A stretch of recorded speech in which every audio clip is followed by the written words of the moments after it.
giving you the real from A to Z surrounding the Dallas Cowboys. News, updates, rumors, transactions, takes, and more. So strap up, Cowboys Nation, and start your day off with A to Z Sports. Live with Will Steele. 3, 2, 1. Here we go. Oh, yeah. We back. Don't get it twisted. Win, lose, or draw. I'm here. I'm here for it all, ladies and gentlemen. Good morning, good people. Welcome to A to Z Sports Live.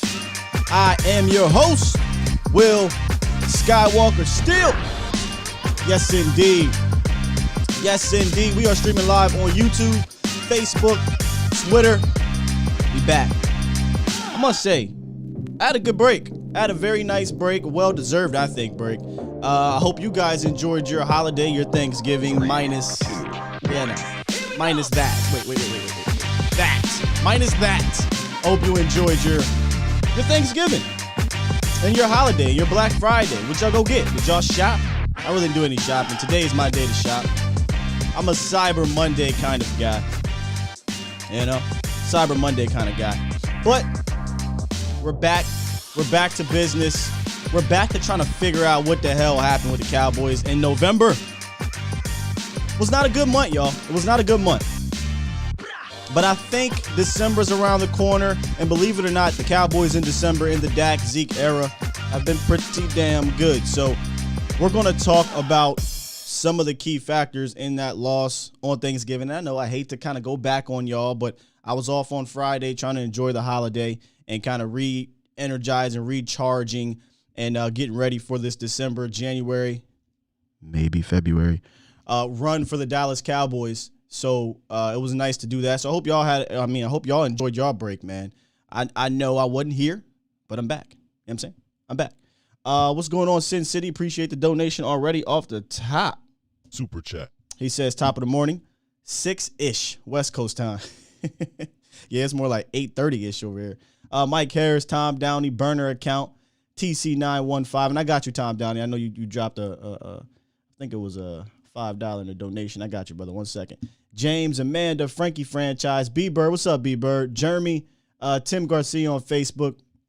Dario, Stevie Mac, the My God, Tamara, Amanda Brown, Flo. What's going on, Flo? Tavis, my guy from 717, CJ Richards. He says, Sky, on behalf of everybody, I say I hope you enjoyed your holiday and we missed you. Thank you, brother. I missed you guys as well, and I hope you enjoyed your holiday, CJ. We got Peter in the building. Let me get over here on YouTube. Stevie Mac, the Mod God.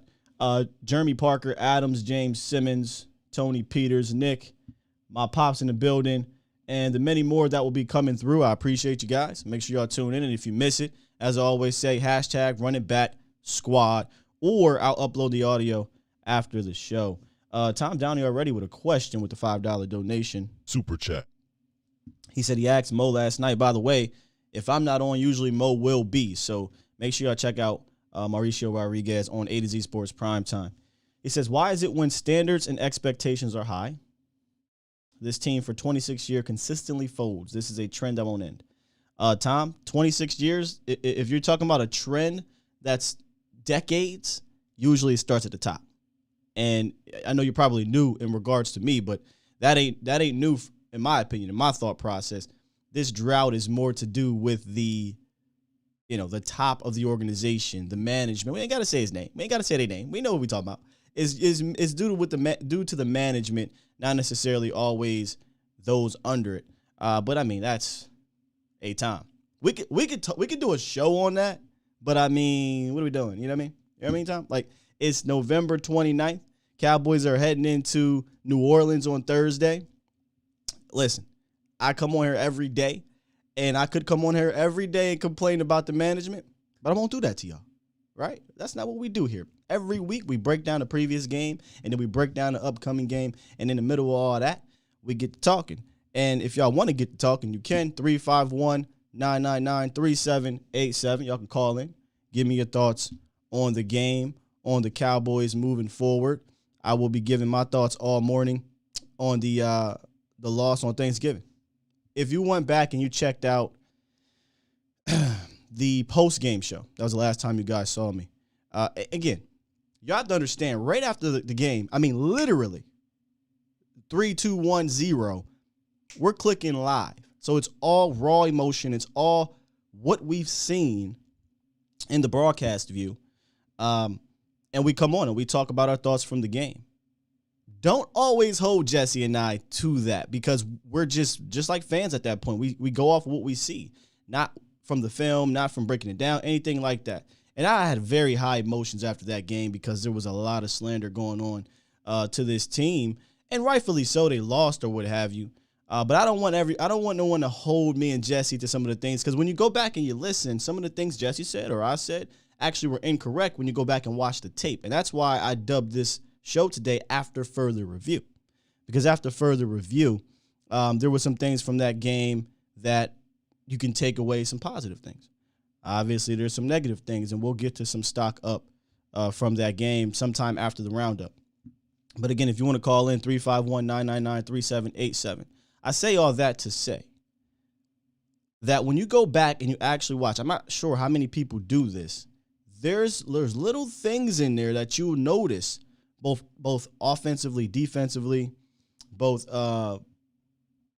special teams, right? Flag-wise. Realize I'm on 5 minutes here. I didn't even bring up the flags. Huh? That you see, and you get a better perspective from it, a better understanding, some better knowledge from it, and you kind of get back and like, okay. That's why I'm coming on here. I'm not tripping right now. And it's not because I'm not upset. I'm definitely upset that the Cowboys dropped 3 of 4 in November. Silver lining, the Cowboys in December are 3-1, 3-1, 3-1, 2-2, and 3-1 in the Dak Prescott, Ezekiel Elliott era. So you got December coming around the corner, and I think things will pick back up. Obviously, we know the cavalry's coming. Obviously, we know December has been good to Dallas in that era. But with all that said, on Thursday, and really in the month of November, y'all know I love to make fun of Stephen Jones by saying, at the end of the day, it's a bottom line business. And the bottom line is, no matter how stacked it is against you, Dallas Cowboys, you got to find a way to win. And 3 of the 4 times in November, they did not do that. We're going to give context. We're going to talk about reasons why. But y'all don't want to hear that. I mean, y'all want to hear it, but y'all don't really care, right? Just find a way to get it done. I said this on Twitter. The reason why Cowboy fans, in my opinion, felt confident going into November, down whoever, right? It didn't matter, was because they showed us that they could do it. Down whoever, it didn't matter. A lot of people are forgetting. The Cowboys were 6-1 with the injuries, with the COVID, with adversity, all of that. They gave me, at least personally, confidence going into November that, okay, whatever, Tyron Smith is down, whatever. Here's the context. I understand it's going to be tougher, whatever. Y'all got it done before. Okay, Michael Gallup's down, whatever. Lyle Collins, whatever. Cooper, whatever. Y'all gave me that confidence. Well, now, that confidence has taken a massive hit. I get it. There are reasons. And y'all know me. I will definitely give y'all the reasons to why those things have happened. But at the end of the day, it's a bottom line business. And they didn't get it done. So now it's not about that 3 out of 4 game slide, that rut, whatever you want to call it. It's about how do they respond. The last 2 Super Bowl teams, the Chiefs and the Bucs, both dropped 3 of 4 in their run. Now, I'm not saying, we're the Chiefs and we're the Bucs or anything like that. I'm just saying this isn't foreign, right? I'm just saying even these great teams go through these things. So now it's about how do you respond. And how did those teams respond? I'll tell you. The Chiefs won 6 in a row after that rut. The Bucs won 4 in a row on their way into the playoffs, and they won on that run to win the Super Bowl. How will the Cowboys respond in December? How will they respond? We will find out.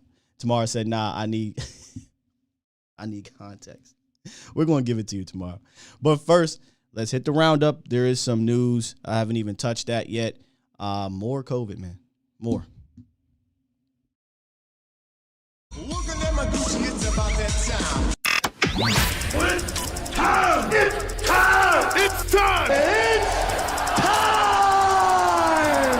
It's time! Time. It's time. It is time for... It's time for the morning roundup. Round 'em up, boys.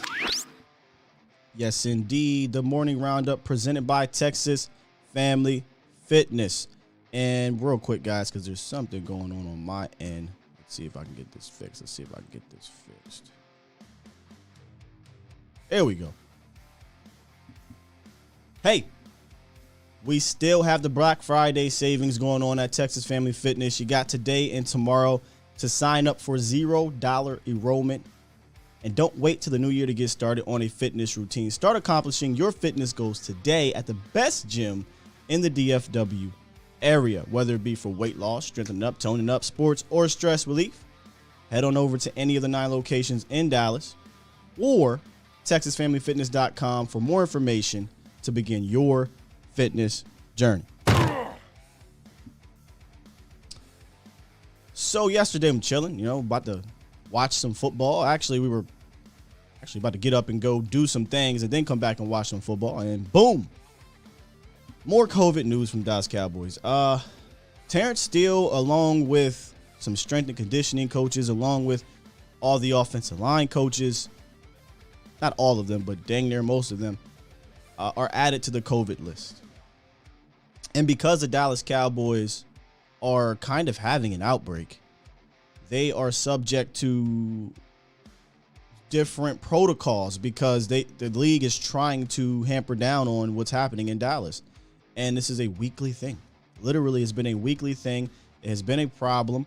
Not really sure what's going on down here, but Terrence Steele, your starting right side. I don't know what the hell was going on with that. We'll talk about that in a second.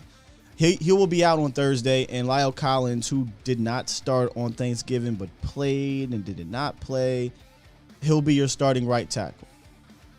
And I know a lot of people are going to look at that play from Max Crosby where he absolutely obliterated Terrence Steele. But overall, I thought he was okay in that game. I thought he was fine.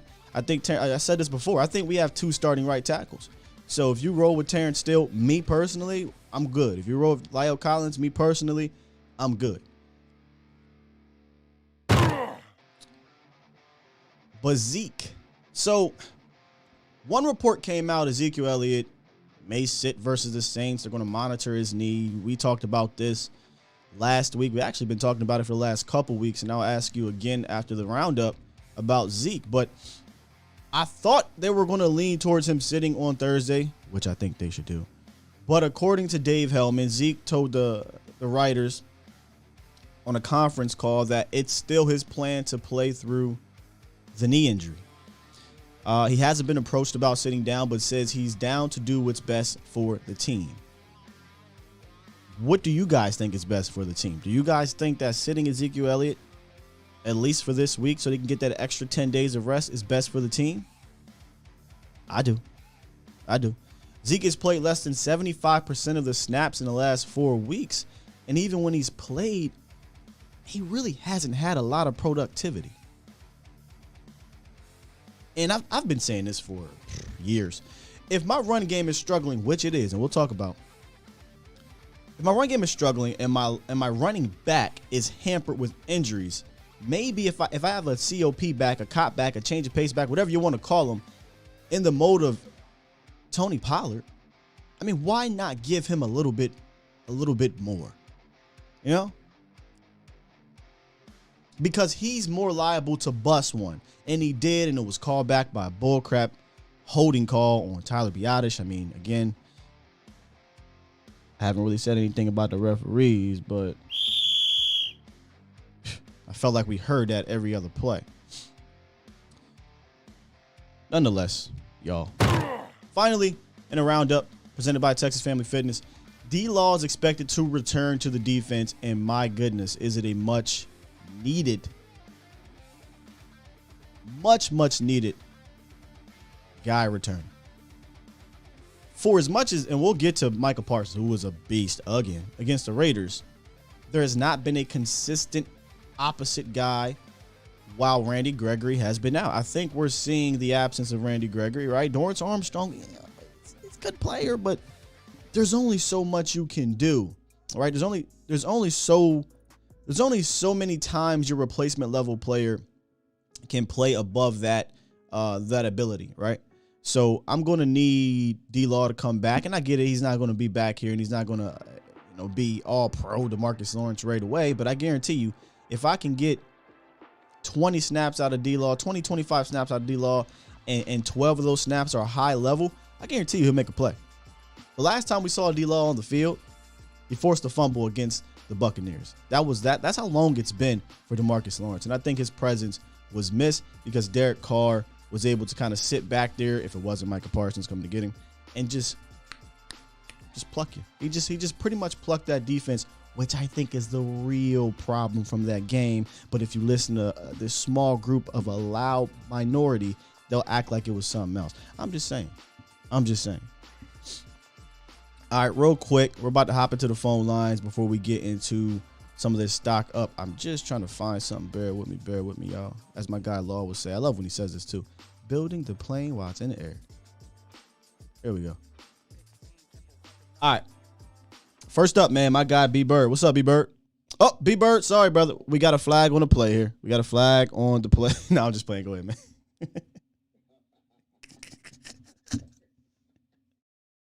That's what it felt like, bro. It felt like no matter what was going on, it was a flag, man. It just, terrible game.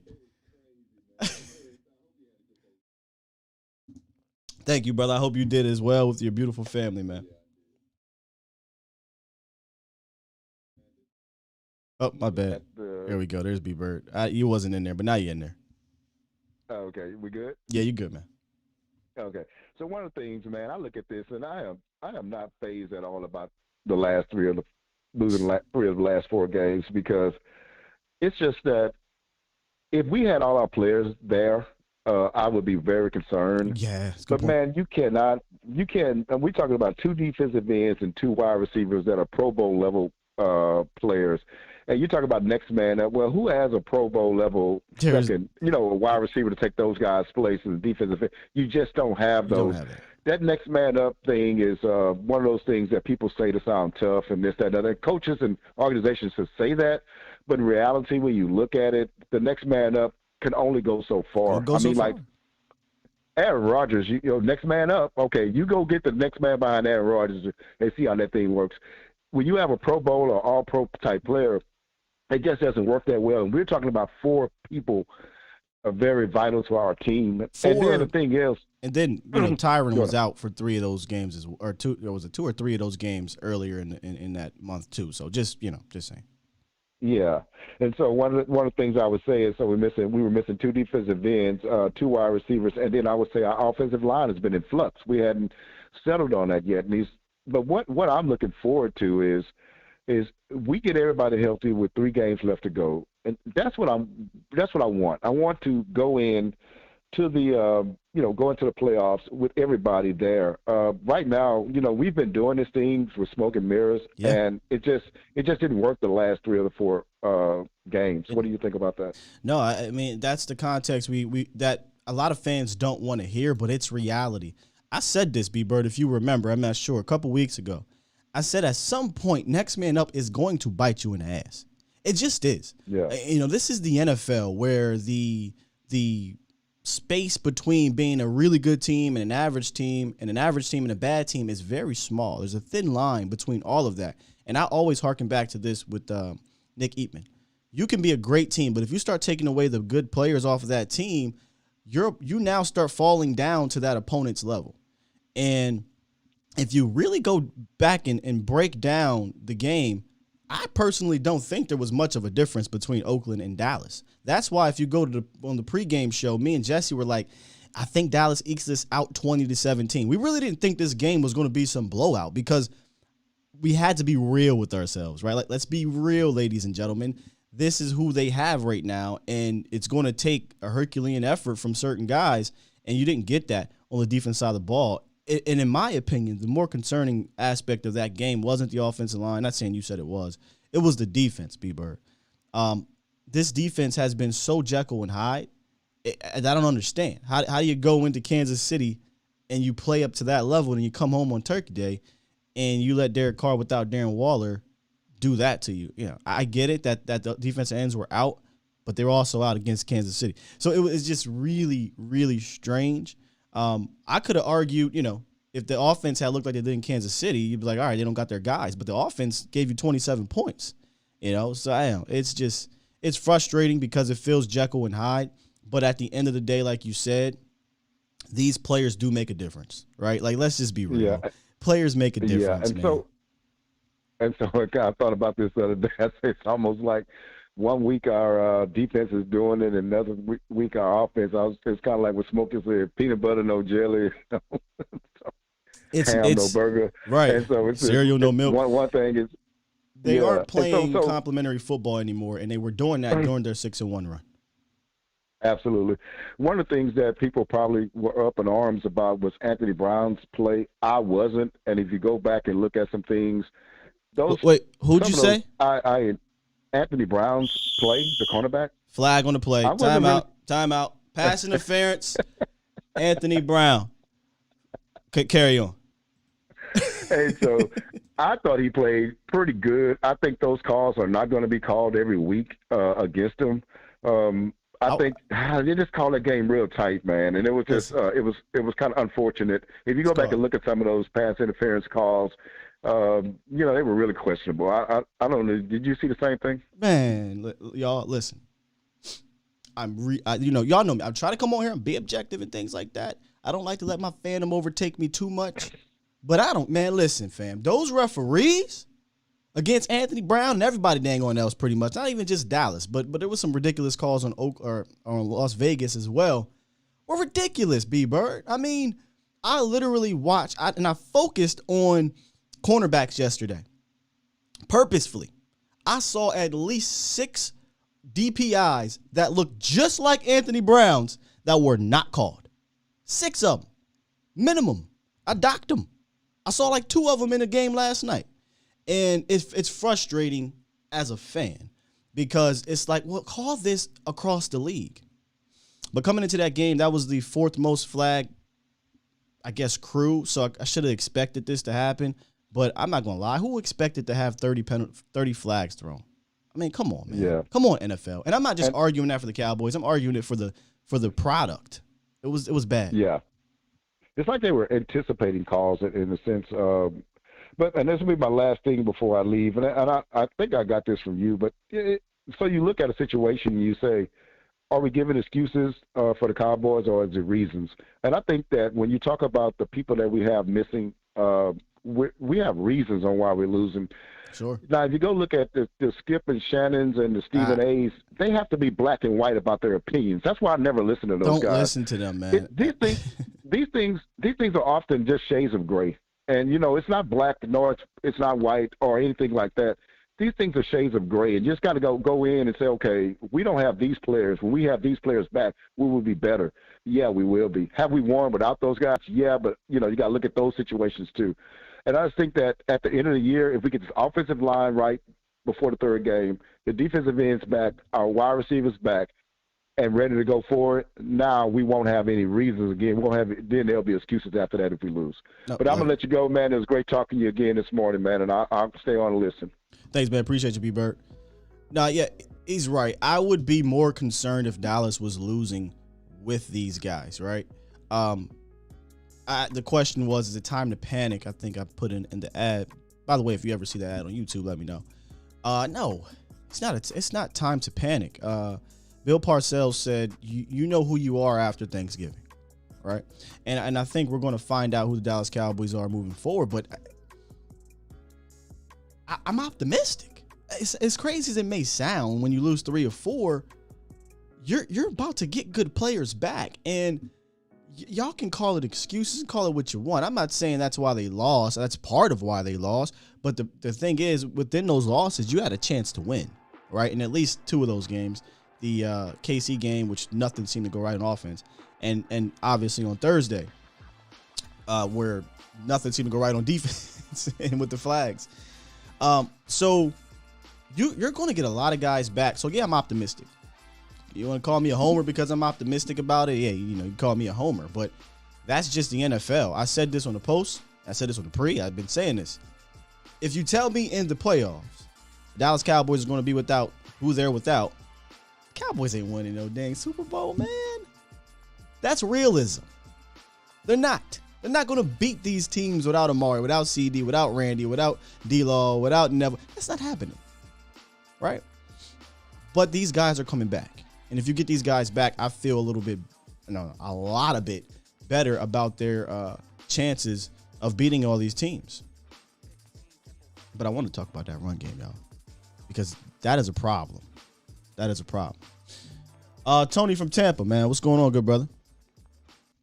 Hey, what's going on, man? I'm good, brother. How you doing, man? All right. Good morning. Hey, well, I told you back in the Denver game we talked, and I called in and I told you that when we lost to Denver, I told you we had problems against the AFC West. We had problems, even though we had people out, but we struggled.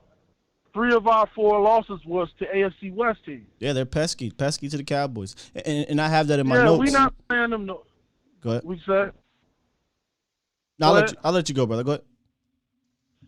No, I said we're not playing them no more. We're playing NFC opponents that we familiar with. But we had some players out.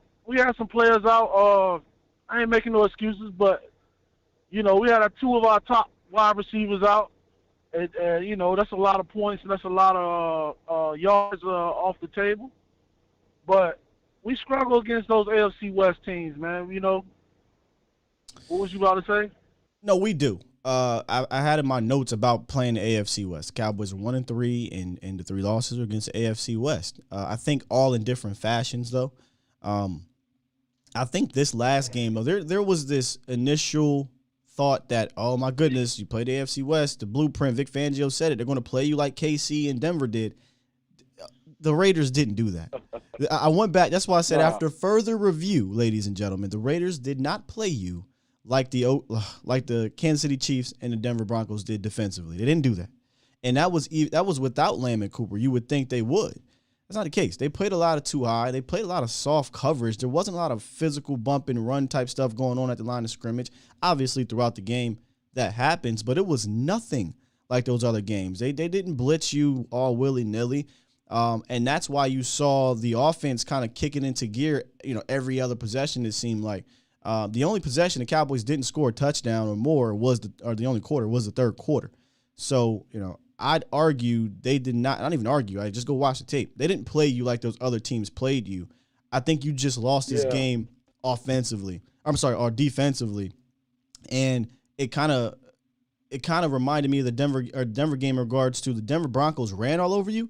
Derek Carr passed all over you, and then the referees helped him. But go ahead. But you notice how we were more effective in the shotgun. When you get Dak away from that line, man, we can do play action from the shotgun. We can do all that, but I don't like Dak close to that line, man. I really don't. I like you like him close to that line because the play action works better, in my opinion, when you're under center. The problem is, and if you want to get into this ground game, and if you want to get into the creativity with Kellen Moore, go back and watch the first touchdown series. The first touchdown series featured a lot of play action. And in fact, the touchdown was from a play action. So I think that works. And it was from play action under center. And they got it to Sean McKeon, if I'm not mistaken. So I'm actually for Dak being under center, coming out, putting the ball in the running back's hands with his back turned, and then turning around. He likes to do that. He's good at that. And one of the things me and Jesse said was to get him on the move. And if you go back and look in that first half, he was on the move. I don't know why Kellen Moore. He was at that shotgun. He was lighting them up, man. Yeah, when Dak was doing, listen, them up. listen. When Dak is Dak, he can throw it on anybody, right? But I'm more concerned about the ability to not get off on the ground because that's been a problem for the last 5 or 6 weeks more than I am with our passing game. Yeah. Shit, that's all I got, man. I just know that 3 of our 4 losses come from the AFC West. Everybody panicking, don't panic, man. We going back to what we used to. Yeah. The NFC, you know what I mean? We it ain't time to panic. No. This is a must-win, though. Oh, that's for sure. This is a must-win, though. Yeah. Yeah, so that's all I got today, man. All right, good brother. Appreciate you. You know I keep you on in my truck, man. I keep you on, baby. Keep me on, man. Drive safe, man. All right, man. Thank you. I see my guy Special K had brought this up, and I see you guys are talking about it in the chat. If we want to be real, our kicker has cost us 2 games this year. I'm just saying, man. He cost us 2 games this year. Tampa Bay, 4 extra points in the 2-point loss. Or 4 points, I'm sorry. This Raiders game, he missed a 59-yard field goal, which was a very questionable decision by Mike McCarthy anyway. But Greg is supposed to be able to make these, right? He's supposed to have this big, giant leg. And if you go look at his record this year from 50 yards, he's 1 for 4. So he's not been successful from 50 yards. Greg Zuerlein is such a weird kicker right now. In the fourth quarter, I believe he's 13 of 14 with a couple game winners and a couple kicks to tie the game. 13 for 14 is damn good. Before that, though, in the first quarter, second quarters, he's missing these kicks, these extra points. And now Dallas has to chase these points. And the real mess up wasn't, and again, Mike McCarthy probably should have just kept that extra point instead of going for the 2. You don't take points off the board. That's what's weird. He took points off the board. But that wasn't the point that they were chasing. They were chasing the extra point that Greg Zuerlein missed. So Zuerlein, to me, is more responsible for a couple of these losses than anybody. That's just my opinion on that, man. There's a problem, and it is a team effort. You're definitely right, Dario. But the kicker has one job. One job. I'm not asking you to drop back, read the defense, deal with pressure in your face, or be a running back and find a lane, pick up blitzes, beat guys off the line of scrimmage, stop the. One job. Make a damn field goal. He's missed like 4 extra points this year, and I think 5 field goals, and a lot of those field goals are at the beginning of the game. Now Dallas has to play catch up. They're not going to bring in anybody else. But Haralahu didn't miss an extra point. I'm just saying. Call him Greg the Peg Leg. All right, call him Greg the Peg Leg. That's cool. Bro G, what you got for us, Bro G? Good morning. What's going on, Scott Walker, man? Dude, I forgot all about the kicker. Yeah, you're right, man. He causes like about 2 games, probably, man. The Raiders game and the Tampa game, man. Yeah. And as I was watching the Thanksgiving game, man, we talked about this last week, man. You're right, man. They run the hell out the ball, man. The Raiders, they even ran through the ball when they didn't have to. They had I don't know how big of a lead they had on us, but they continued to throw the ball on us, just like you said they would. Yeah, they and that's the thing. You go back and look, they ran it 35 times. But what was the thing I said last week, Bro G? I said if you allow the Raiders to stay on script, they'll run it. Like any team will run the ball if they're on script. And the Raiders never were behind in this game, so they were able to run the ball. Well, they ran the ball that much? Oh wow, they seemed like they were just passing the hell of it. They did. They passed the ball 40. Yeah, they passed it 40-something times. But when there was points in that game where they could say, okay, we can run it because we don't feel the need to have to play catch up because we're up. So they ran it actually a lot more than you think. Yeah, it felt like we were watching a basketball game, man, with all those damn flags going. I thought they would start shooting free throws. What was that? What'd you say? A flag? It felt like we were watching. It felt like we were watching a basketball game, NBA basketball game, with all the damn flags. Personal foul going off. I thought they would start. Personal foul on Bro G. I thought they were going to start. We're going to fine you for talking about the referees, brother. Oh man, and that concerns me too. How we, our coach and I don't know if our owner talked about the referees, but now we're gonna have a target, an even bigger target on our back when it comes to the referees.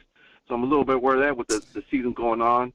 Yeah, those flags were very egregious, especially the last one they called on Anthony Brown. Man, that was not interference. Like the ball hit the man in the head. They said it was face guard, and that's why they called it. He did not face guard at all.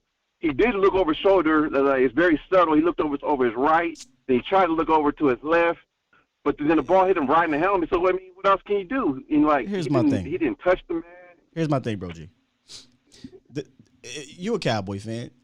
Do you think they're going to be any – do you think the referees are going to look more at the Cowboys after this? They already get on the Cowboys flag-wise. This ain't new, right? This ain't new. Period. Number two. You're right.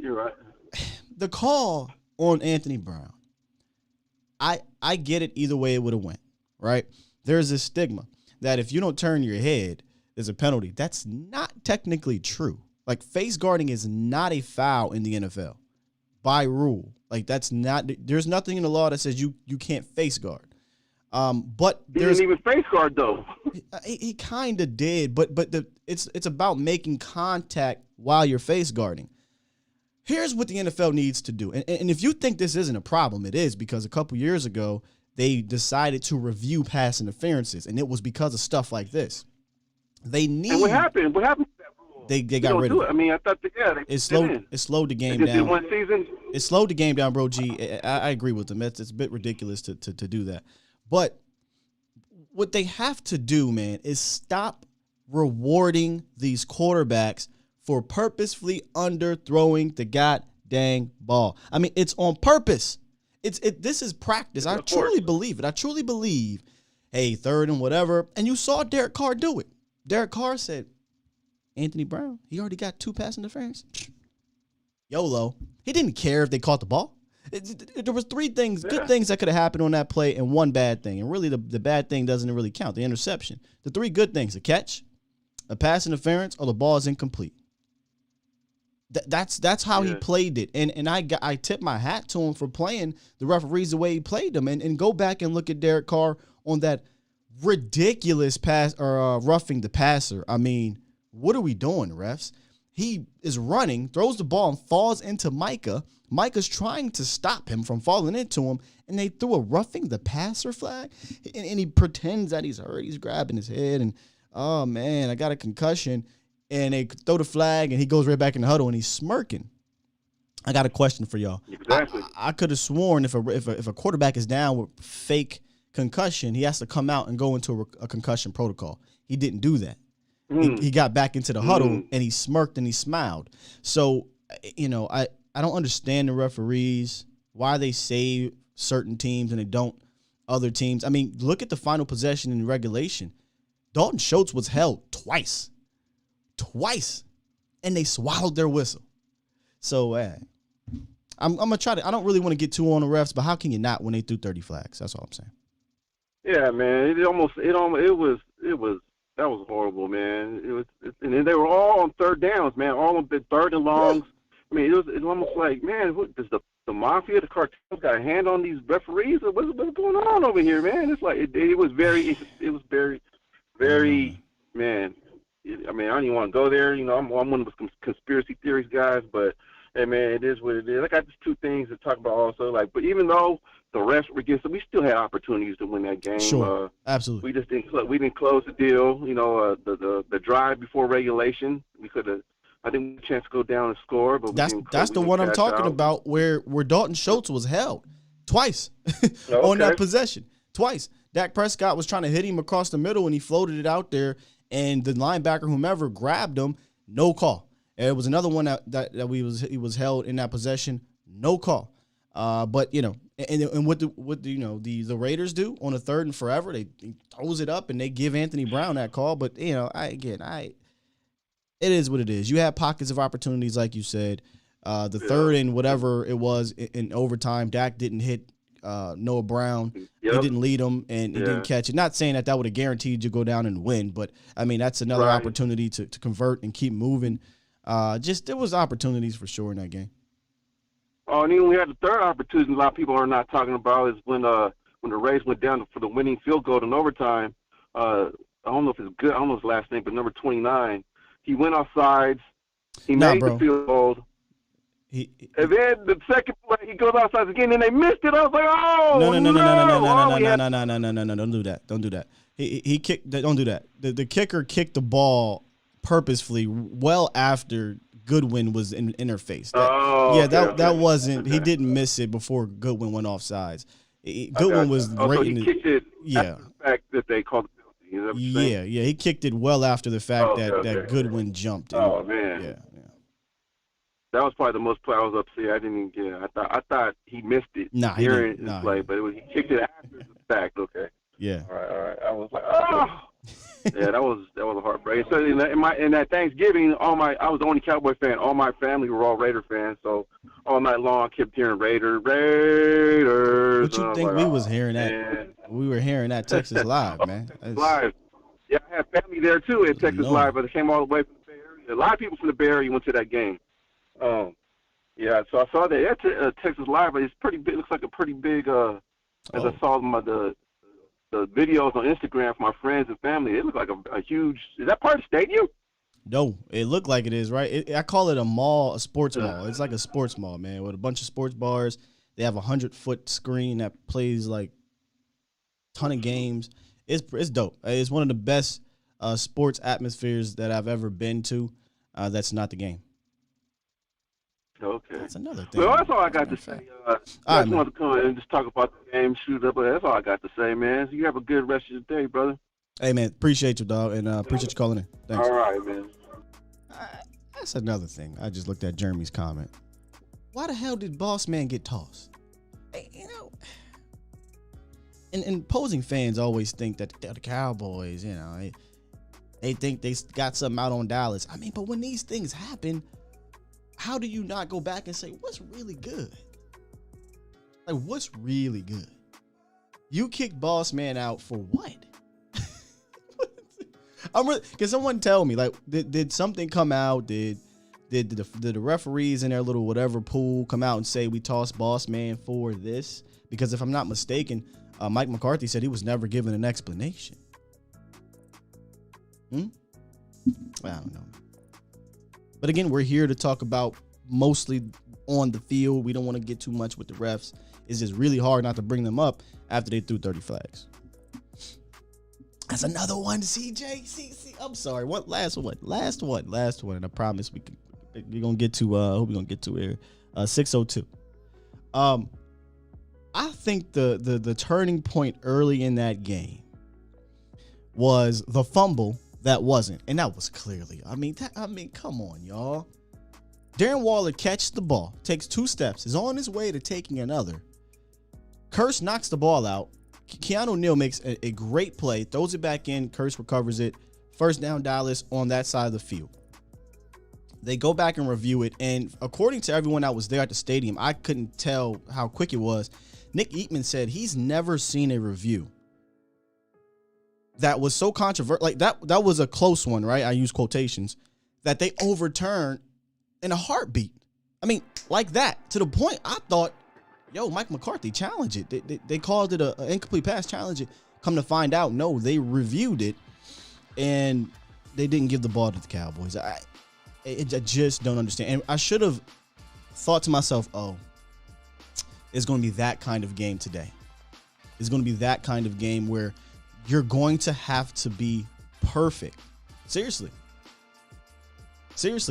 You had to be perfect, because if you weren't, then you were putting the game in another party's hands.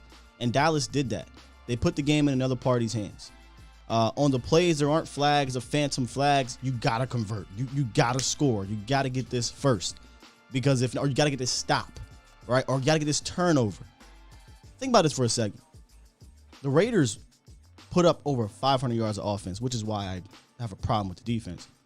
And they were 3 for 13 on third down. You're probably, how is that even possible? It's possible when 6 third down conversions were granted via penalty. And it's possible when big plays get popped on you. Anthony Brown, Jordan Lewis, who played an awful game, et cetera, et cetera. So it is just real frustrating, y'all. C thinks that wasn't a fumble. How? Like, how was that not a fumble? I wish I had the play to bring it back up. That was clearly a fumble. I've seen a play like that become a catch far more than it hasn't. Do we have to go back to the Des Bryant game?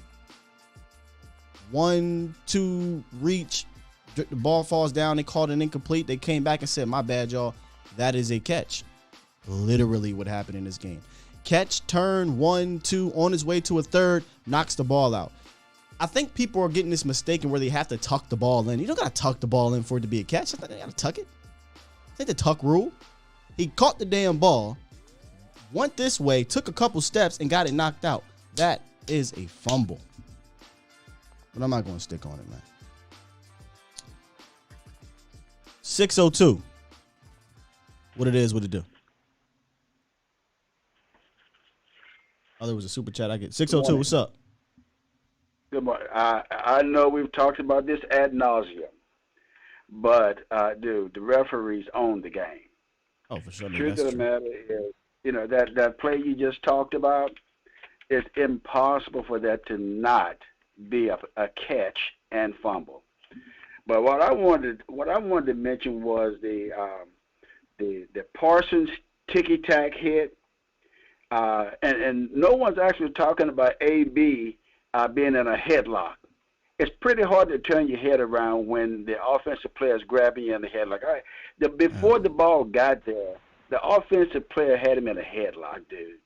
How on earth can that be okay? Again, with that call, that call is not even the one I'm most upset about, because I think either way I'm okay with it. It's just you bailed out the Raiders on 3rd and 18. Like, it's when it was called, right? Like, you bailed them out on 3rd and 18 when you know, referee, that they were deliberately trying to get you to throw a flag. AB's running with his man, and then there's something called phases. He was not in phase with the wide receiver, so he's taught, and all corners are taught, if you don't play the ball until you play the man, if you're not on the man. So you got to play the man, right? If you're in phase, then you could turn around and play the ball. Well, what the quarterbacks do in those situations, okay, I'm just going to underthrow it, because if I underthrow it by gravity, right, by nature of physics, the cornerback's going to run into the receiver, and the receiver, all he has to do is sell it. And boy, oh boy, were they selling the hell out of all those calls. I mean, there was crying and complaining every single time there was an incomplete pass. So I think the refs could have let that one go. I also think that they could have called it. It's just unfortunate that they got bailed out on what was a purposeful throw. They called that play designed to get that pass interference. Now, if you want to harp on Dallas, you can harp on the call. Quinn shouldn't have even probably been in man coverage, knowing that they were targeting AB and he got the DPIs. Definitely shouldn't have been man coverage. In a situation like that, they had 18 yards. You should have been zone, some type of zone, and playing where they could front the ball, as opposed to with his back turned and man. It was just a bad situation for AB. I thought he played a pretty decent game. Two of those calls I thought should not have been called. Just that simple. The one I have the most problem with, 602, is the 51-yard, not 51-yard, the one where they threw it up to Deshaun Jackson in the end zone. I personally thought AB played that well. I don't know how else you're supposed to play it. He got his head around, he's looking for the ball, he's feeling his man, and then he's trying to make a play on the ball. That's just like if you can't do that, and they say, he hooked his arm and things like that, folks, wide receivers and cornerbacks hand fight all the way down there. They don't throw OPI ever, but that's neither here nor there. I thought he played that very well. So, and that's the one I had the most problem with, because it set them up on the 5-yard line. Think about this for a second. I'm trying to think here. Yeah. I keep saying Oakland. The Raiders had maybe one drive where they drove down and scored a touchdown on their own. Other than that, there was big penalties that put them down there, and they scored. If I'm not mistaken, how many touchdowns did they score? Because they kicked a lot of field goals. 1 second, y'all. Let me see here real quick. Well, they scored 2 touchdowns. That's what I thought. Like, it was mostly just field goals, right? Right, correct. Yeah. I mean, so the defense wasn't the best, but they certainly were aided by those. I mean, it's by the time you got to the fourth quarter, those guys were gassed. I mean, because they were out on the field. Every time they get third down, the refs would bail them out. I mean, so it was kind of a no-win situation for the defense by the beginning of the fourth quarter. Yeah. Yeah, I just want to go back and see it. They only scored 2 touchdowns. They scored the 56-yarder on, with Deshaun Jackson, and then they scored that gimme by the referees where they got the penalty and they were on like the 1 yard line and they scored the next play. Yeah. Other than that, there were 5 field goals. 1, 2, 3, 4, 5 field goals after that. And a lot of those field goals, again, penalties were putting them in position. But it was just a strange game, and all 3 of these losses in November they've all been in this weird way. They haven't been just, you just lost a tough one. It was like something weird happened. You get blown out by the Broncos. Your offense can't do anything when your defense plays well against Kansas City. And then in this one, 30 penalties on both sides. It's just a strange November. One more comment. Yeah. I dare you to go back and watch Deshaun Jackson. Even when he wasn't getting a call, he was out there begging for calls. Crying, yeah. That was just pathetic. It was a poor show of sportsmanship and gamesmanship. It was just sad. Anyway, I'm out. All right, man. Appreciate you. And thank you for the call. And I say this a lot about Michael Gallup. And I hate to do this because as a man, you don't ever want to go out there and cry for officials, right? You don't want to cry for a flag. And Michael doesn't do that. That's not him. Gallup is like, nah, man, whatever. But dang it. For whatever reason, it is working now. Like, it is working more than I think it has ever worked in the NFL, and it's similar to the NBA. But the thing about the NBA is they realize we have a problem. They're about 20 years late, but they realize we have a problem, and they don't grant the James Harden rule anymore, right? They don't at least flop. Now they're actually, I think, fining you for flopping and things like that. So until they do that in the NFL, is it part of strategy now? Because I think the underthrow is. I definitely think that is part of the strategy. There was a couple super chats and things in here I have to get to. I'm sorry. You go. Super chat. He says, thank you for the donation, brother. He says, what's up, Sky? Last PI call, the receiver was holding AB's head, so he couldn't turn if he tried. That's true. Like I said, either way, I'm cool with that call. And then JJ the Mind with the $4.99 donation says, super chat. Your thoughts on Dak? I thought he played really good. 375, 2 tutties with your backup receivers. What else more people like any from? So basically, what else do you want from him type of thing? Yeah, I didn't have an issue with Dak Prescott, but a lot of people came out of that game because of that 3rd and 7 play in overtime where he should have made the play. I mean, there's no doubt about it. You can be upset for that. That may have been his most costly pass of the game, but if you came out of this game and your first thing you thought of was Dak Prescott, let me give you these. Let me give you these glasses, bro. Let me give you these glasses. Yeah, it's one thing to come out and be like, damn it, he should have made that play. Got to pay him for all that and all this stuff. You know, I get it. I get the frustration because he should have made that 3rd and 7 play. But he's way down on the totem pole of the issues from that game. I have more of a problem in the overtime with Kellen Moore and Mike McCarthy electing to go with Ezekiel Elliott. This is what they did, y'all. First play, I think it was one of these 2 plays. A design toss out or throw to Ezekiel Elliott. He's playing on the bum knee. Second play, was it a run up the middle to Ezekiel Elliott? Playing on the bum knee. Now you're in 3rd and 7, and Dak rolls out and he misses Noah Brown. I could have called it too, but he missed Noah Brown. Could have been a way better accurate pass to this outside. He threw it inside, and it ended up being game. Shouldn't have been 3rd and 18, but it ended up being game time. By the way, shout out to Brian Anger. Low key a Pro Bowl punter this year. Low key, I'm just saying. But yeah, man, I don't know. I don't want to turn this into me versus people that don't like Dak Prescott because, boy, they was waiting for him to not convert on that so that they can go and be like, he sucks. And, it was ridiculous after the game that people were saying that. But you're entitled to your opinion. Dak Prescott's not the issue out of that game, y'all.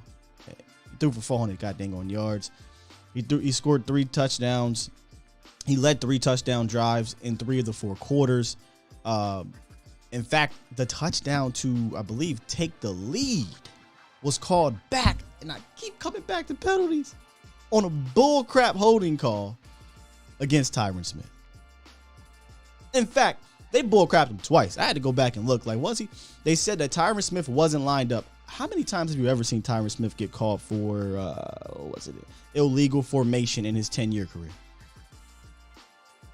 And to make sure they didn't score that damn touchdown, they threw this crap of a flag and called holding. Well, that's game time. I mean, not game time, but that's a possession killer, especially when it's 3rd and goal. So, I'm good. I'm fine. If they let these boys just play, I think this is a different outcome. But whatever, man. All right, let's get to who was waiting here. Pre-Med, you've been waiting for a minute, man. What's up, Pre-Med? What's up, man? Hey, I got a question for you, Sky. Yeah. When, as Cowboys fans, are we gonna say enough is enough with some of these decisions that are being made? That like McCarthy, right? Like we talk about how the kicker only has one job. Well, I mean, he doesn't call plays. Don't do that. Don't pre-med. You gonna tell me McCarthy has one job? You said what? You going to listen? I'm all for bashing McCarthy in that game due to some of these calls, but don't say that McCarthy has one job. He don't have one job as a head coach of a football team. Rick Bisaccia might have one job because he ain't no leader of that team, and he's an interim head coach. But Mike McCarthy has more than one job. But I digress. Go ahead. You're right. But it's his job to make sure the team comes out and is prepared to play the game. And this isn't the first time we've seen the Cowboys have a problem with flags. It's just no, it's not in this game. And that's where, like, is your team prepared to come out and play? Is where I'm coming from. And they're not. Like, if you have this many flags, like not by play calling, but I mean by disciplined football. Okay. So the discipline aspect. I'm about to say, I mean, it was 13-17. It should have been 14-17 in that first half. Listen, my boy James said it best a long time ago. He said, man, this team is leading the league in flags or something like that. Top 5 eventually is going to come back and bite you in the butt. Shoot, man. Connor Williams had half of those damn penalties. It seemed like it did. But this game, from both sides, Raiders and Dallas, I don't think this was about discipline. I just think the referees were god-awful. But I'm going to help you out here because if you eliminate this game, the team has been, quote-unquote, undisciplined with penalties. They've been top 5, I think, in the league, or number one of them, in flags. So that is an absolute issue. I just think in particular to this game, the referees are more of a problem than discipline was. Your defense was more of a problem tackling and playing in position than discipline was. But what about and also this is a McCarthy decision too, right? Yep. The whole switching of linemen on 3rd down. I don't know what the hell that was about, bro. Musical chairs, bro. They playing. I forgot who said that, but they playing musical chairs with these linemen, man. Yeah, and apparently because we were trying to figure it out during the game, like what is going on. Zach Martin said they were told during the week that this would happen. No Joe Philbin, so I thought that maybe because Joe Philbin wasn't with the team at the game, that whoever was replacing him was like, let's try this out. I don't know if Joe Philbin was at practice, but I have a hard time believing a veteran offensive line coach like Joe Philbin would go into practice and say, you know what? We're going to do an offensive line by rotation. We're going to do an offensive line by committee. Paying your right tackle $50 million. You're paying your right tackle $50 million. Why is he sitting down on the bench? Well, play at the end of the day, if it's really a meritocracy, as they say, your play should dictate it, not your pay, right? Collins has been, and just being real, after one game, I wasn't ready. I had to say, it was one game. Let's see what happens. It's 4 games now, and he's been And so they decided to roll with Terrence Steele, which, whatever. I'm cool. Like, Terrence Steele showed that he could be a starting right tackle. What I don't like is find a 5 and let them get some stability.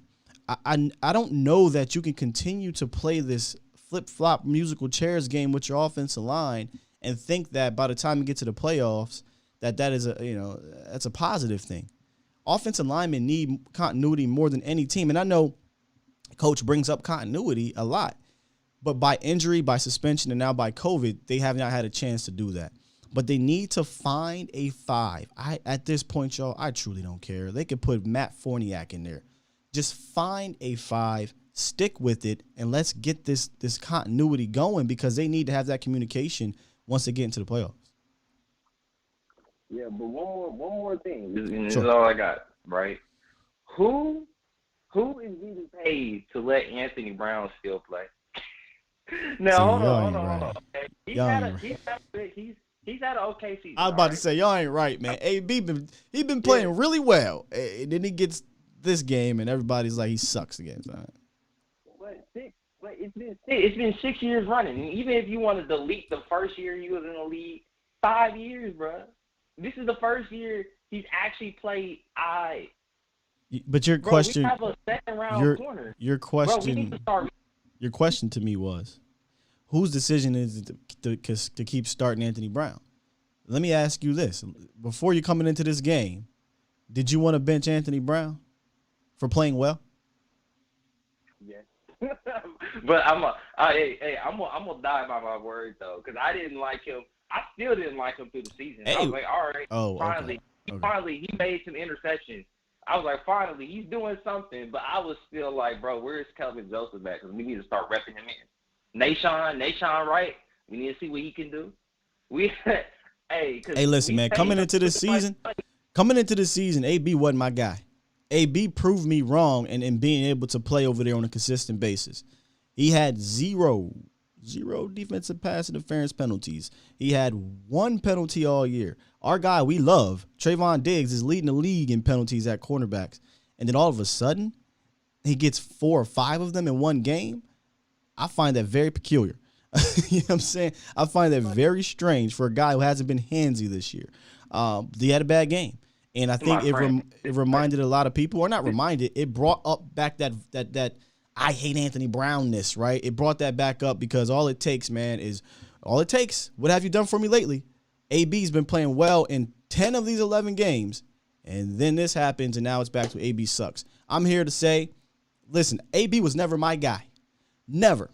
But I'm not going to sit here and act like and ignore all the good things he did 10 out of these 11 games and be like he should have been benched even though he was playing some really good, consistent ball. I mean, that truly doesn't make sense unless you have a personal agenda to want to get Kelvin Joseph out there. And I do want to see Kelvin Joseph, but at what risk? Well, maybe not bench, but shared reps at least. Because I'm just like, it's like a wound. You know what I'm saying? He covered the wound up with the Band-Aid, but you do something else, you're just going to re-aggravate the wound. You mean to tell me Kelvin Joseph? That's where I'm coming from. And I love Kelvin Joseph, man. Listen, I don't even love him because he's played. I'm intrigued, right? He's a second-round corner. I like his ability and things like that. You do know, as a rookie, he's going to get beat, right? I'm just saying. I'm okay with him getting beat. I'm not okay with Anthony Brown getting beat, being a 6-year veteran. What? I'm not okay with nobody getting beat. I want to win. Do you want to win, or do you want to just be like, hey, take your lumps and losses? I do. But I'd rather take my lumps with players who don't need that. Bro, I agree with you coming into the season. I agree with you maybe after week 1. But after 10 games of seeing AB play really productive ball, you wanted to say, hey, dog, you playing really good. You playing some really good ball, but you know what? I want this rookie to come in here and get beat in about 3 or 4 of these games just so we can get experience. We might lose a couple of those games because of him, but I want to see him get beat. I know you're playing well over there. I know you're helping us win, but I want this rookie to come in here. I want to sit you down so he can get beat, so he can take his lumps. Do you want to win, or do you want your rookie to take his lumps? You can't possibly, without an agenda, personally say, AB, you're playing well, sit down because I want this guy to come in, even if it might help us lose. That doesn't make any sense, Pre-Med. He was playing good ball. We gotta get over our AB thing at that point in time when he's playing well and say, you know what, sir, you're playing well. You deserve to be out there. That's all I'm saying. Well, let's see how he plays next week. Yeah. Let's see how he plays next week. Gallimore is supposed to come back before Randy Gregory. They were saying that this morning. Surprisingly. I ain't holding my breath. I ain't holding my breath on Neville Gallimore. We'll see when he gets back out there. So we'll see. But all right, man. Thank you. Until next time. All right, brother. Did AB suck, Trey, before Sunday? Because AB, listen, like I said, coming into the game in the season, y'all go back. I'm on record. I don't want the man starting. It took me probably to about week 6 to be like, man, he's playing really good. He's playing confidently. He's playing really good. I'm just saying, man. It's a strain. Hey, man, it's fandom. You know, it's fandom. I get it. We all like players. We all have guys we like. But is it about winning or is it about getting the guys you out there that you like? Up until Thursday, y'all really wanted to. I mean, truly, did the masses want to bench AB? I should put that as a question. Before Thursday, did you want to bench AB in those 10 games in between? Hey, I don't know. I'm with you, Denzel. Diggs gets beat too, and I love Diggs. Like, rookie's going to get beat. AB's got beat less.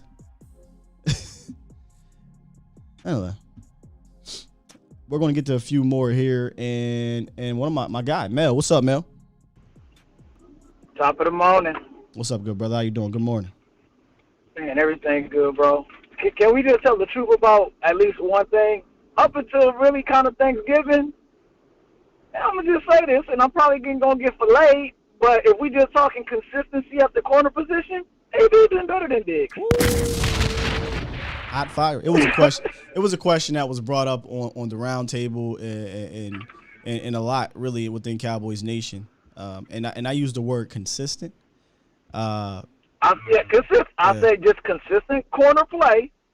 AB been better than Diggs until Thanksgiving. I didn't even want to go there because I don't want to ignore the 8 interceptions. But AB got 3 of his own, and he was also playing really good in man coverage. But Thursday just all, you know how when they say the levees break, the levees broke on AB. And what is the one thing we always say, Mel, and chat? I always say about AB, if you see AB doing this, and his hit, you got a problem. And if I'm a quarterback, if I'm a defensive or offensive coordinator, I'd be like, got him, because if he loses his confidence, then AB becomes a target, and he became a target. He becomes a target, and AB has like that toilet bowl syndrome, where when it starts to go down, it just spirals down. Like it just keeps like it doesn't seem. The one thing Diggs has that AB doesn't seem to have, Diggs puts plays behind him. He can get burnt, he can get beat, but it doesn't seem to toilet bowl. Diggs, like he can get burnt and get beat, and he'll come back and get a pick, or he'll come back and bat a ball down, and you'll see his confidence go sky high. Diggs, where AB, we saw it even in the Tampa game. He has a mentality. That's what he has. He has a mentality. I'm just saying. Yes. AB, he don't seem to have that. But when he's going, he's going. And for the past, I'm going to probably say since the Tampa Bay game, he's been going. It's been since the Tampa Bay game. He's been playing very, very solid corner. The one thing to me AB always had a problem with was the deep ball. And even if you look at the Tampa game, it was a deep ball. It was a bunch of deep balls. And then you look at this game, it was a bunch of deep balls. And sometimes, I've just felt like in this game, I was like, and just get him some help over the top. Get him some help over the top. A lot of the times out there, it just seemed like he was out there by himself. Sure. Let's talk about that. Dan Quinn, I think, glitched on Thursday. I don't really understand what he was doing. I thought so. I thought so because, really.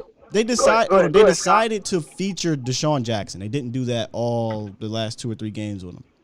And once you know, okay, they're featuring this guy, back the hell off. Because Deshaun Jackson is going to press your coverage and man deep. Excuse me. And he did that. And he got, 2 penalties off of it. So, yeah, I just think that Dan Quinn has some glitches. And some of those glitches involve Micah Parsons, who, we got to get to. We got to get to our stock up. My bad. I've kind of been taking all the calls. Or maybe we'll do it tomorrow. But Dan Quinn was utilizing Micah Parsons on these third downs as a stunt man in the middle for quite some time in that game. And I'm sitting here looking around like, am I seeing this right? Why in the hell are you just lining him up in the A-gap and having him rush the center to push the guard to get a loop man? Like, no. Micah Parsons is best in that position, being a rusher. Put his ass on the line of scrimmage, on the edge, and let him go get Derek Carr. When he did that, he got 10 pressures. I'm just saying. He was successful. He was successful. And why is Malik Hooker, who's probably your best deep safety, up near the line of scrimmage when these boys are throwing bombs on you? Listen, there's a lot to talk about here. So it was a couple of little Dan Quinn things, and Dan Quinn has been great all year long. Yeah, but I don't think it was his best day. So really? I know we wanna put AB and fillet him, but AB is who AB is. Yeah. But he been having a good season. You can't just get him out of here. Leighton Vander Esch, the one that's got to go is that damn kicker. He got to go. I have no confidence in him. And it's wild because if it's the fourth quarter, you would think, I got some confidence. He's been 13-14, but I don't. I don't. And I question the call from Mike McCarthy after your kicker just missed a 35-yarder. You elect to kick a 59-yarder. I mean, hey, Zerline's I'm just like at this point, but we better off going for 2. I mean, because the way he's missing kicks, it's just like, what is going on? But, AB, man, I honestly think that he'll be okay. He doesn't have he's not facing a burner this week. And here's another one. Don't sleep on Smith. Jordan Lewis wasn't no good. Why nobody coming for him? Was awful. Yeah, it was bad. Why nobody coming for him? Nobody. I don't see no Jordan Lewis got to go in the chat. I don't see no Jordan Lewis got to get out of here on Twitter. But because Anthony Brown is the hot button, right? Anthony Brown's a low-hanging fruit. Yep, it's real easy to come at AB. When in reality, the worst part about AB in that game was the flags. He wasn't giving up a ton of catches. The one catch he gave up was on a 3rd and 8 where he lined up, he kind of gave up the middle of the field, and they went into man again. Why the hell was McBride going into man all game, nonetheless?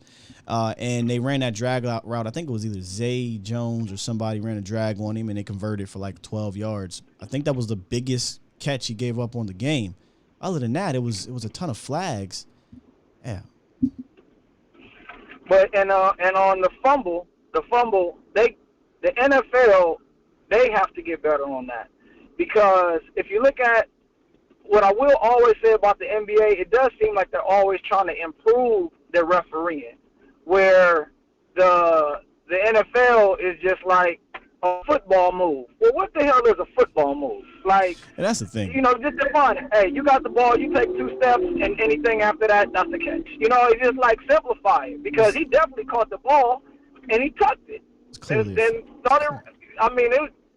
I'm not, I don't want to say that was the game. We still had opportunities there, but it is what it is. And whoever's saying anything about that, y'all gotta stop, bro. Like this has gotta stop. I thought he was a little, and when I say I'm only saying because we're talking about that, but you gotta look at the offense as an entire thing moving. It's not just the ball was behind.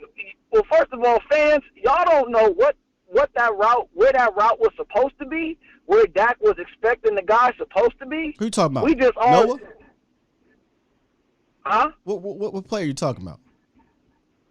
No, I mean in general. Oh. In general, like when we're saying, the ball was behind him, or,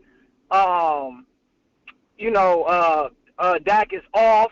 Well, if Dak is used to throwing to Amari, CD, and even I'm gonna say Said, because Said has been in that slot really all year long. CD, yeah, I get what you're saying. It's something that me and Jesse talk about. Where, and the perfect example of what you're saying is the Michael Gallup route, where he ran like a 7 kind of or a pylon route, and Dak was throwing to a spot.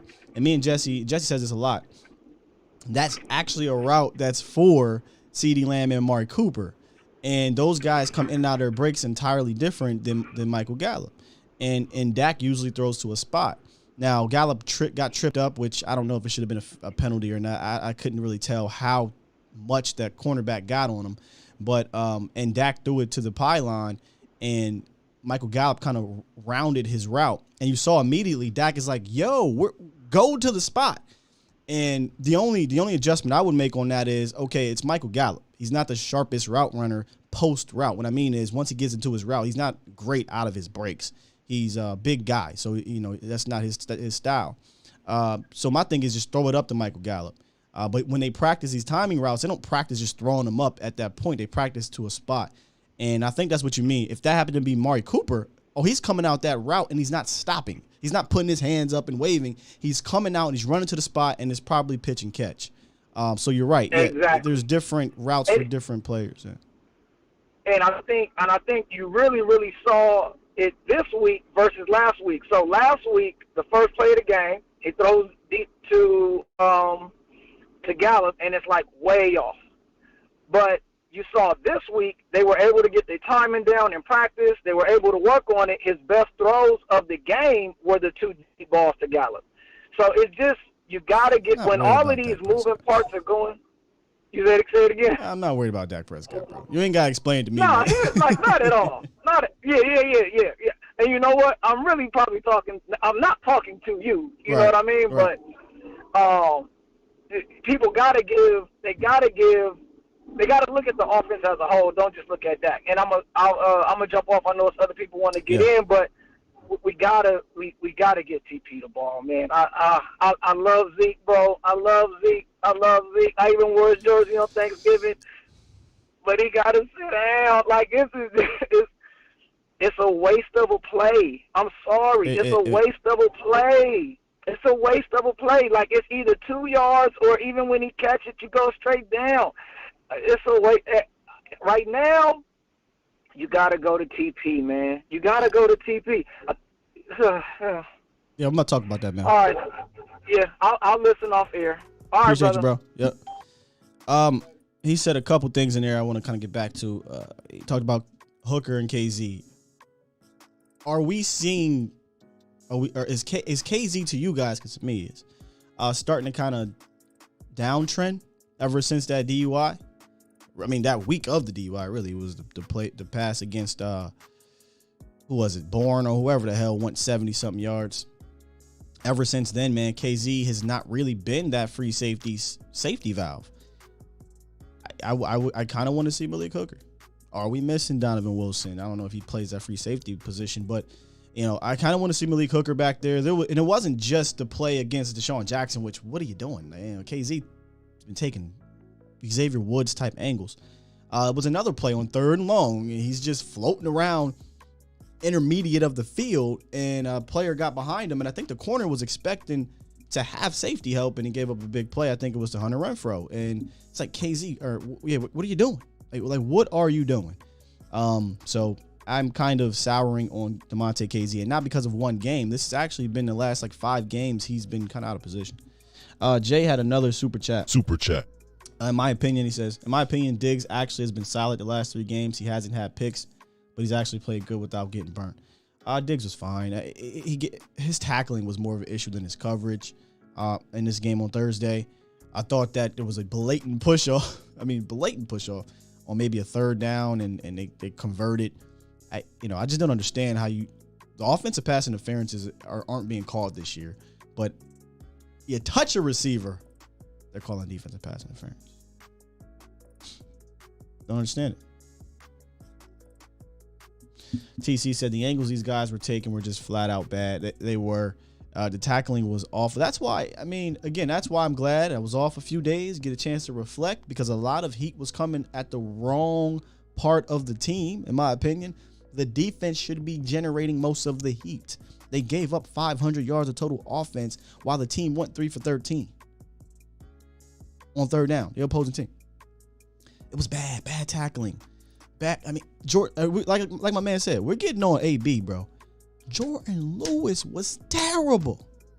He'll tell you that. He was worse than Anthony Brown.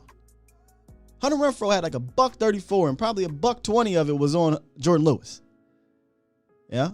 KZ was terrible. Pass rush, aside from Micah Parsons, was terrible. And we're gonna save, because this is basically, you know how we do family meetings after the game. I'm gonna save the did something happen?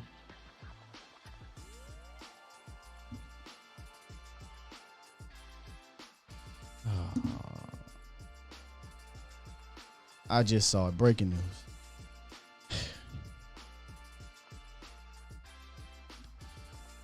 Looks like we have breaking news here, ladies and gentlemen. Mike McCarthy now joins the COVID list. Let me just get over here and bear with me.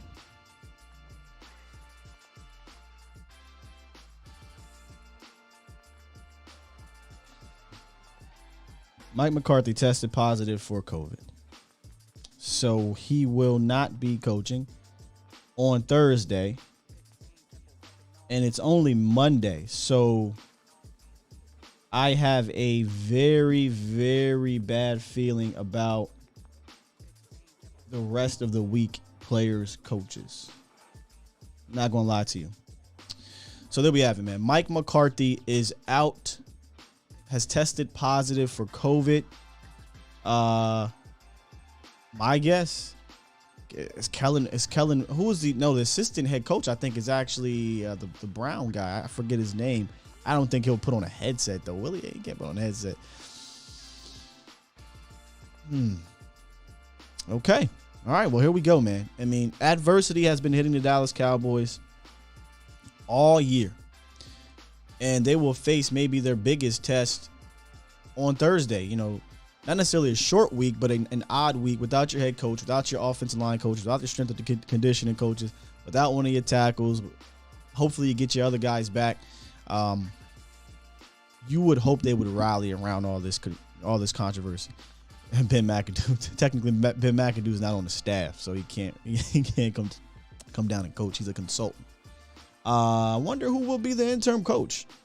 Very interesting. Philbin's out. Philbin is not the assistant head coach. The actual title, if I'm not mistaken, is the relationship guy. Give me a second, y'all. I forget his name. Y'all probably gonna say it before I do, but let me find out.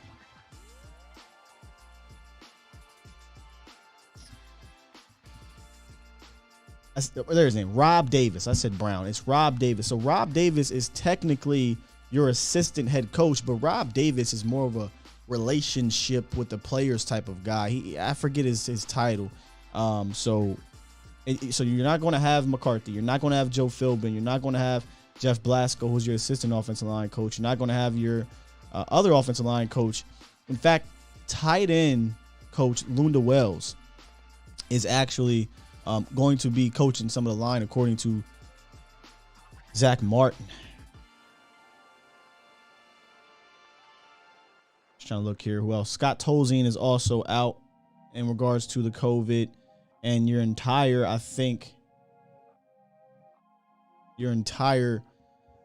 strength and conditioning room is going to be out. So here we have it, man. Breaking news: Cowboys lose Mike McCarthy this Thursday to COVID. Fortunately, there's a 10-day period between Thursday and the next time the Cowboys play. You would think they'd be back, but I'm at the point right now. Whatever the hell they did last year, locking themselves up in Omni, whatever, they need to do that. There's clearly a problem. There's clearly an issue. Something is not right down there, down here in Dallas. Something is not right at the Star. These guys, I don't know if I'm not saying they're careless, but maybe those who they're around I don't know. I'm not in that locker room.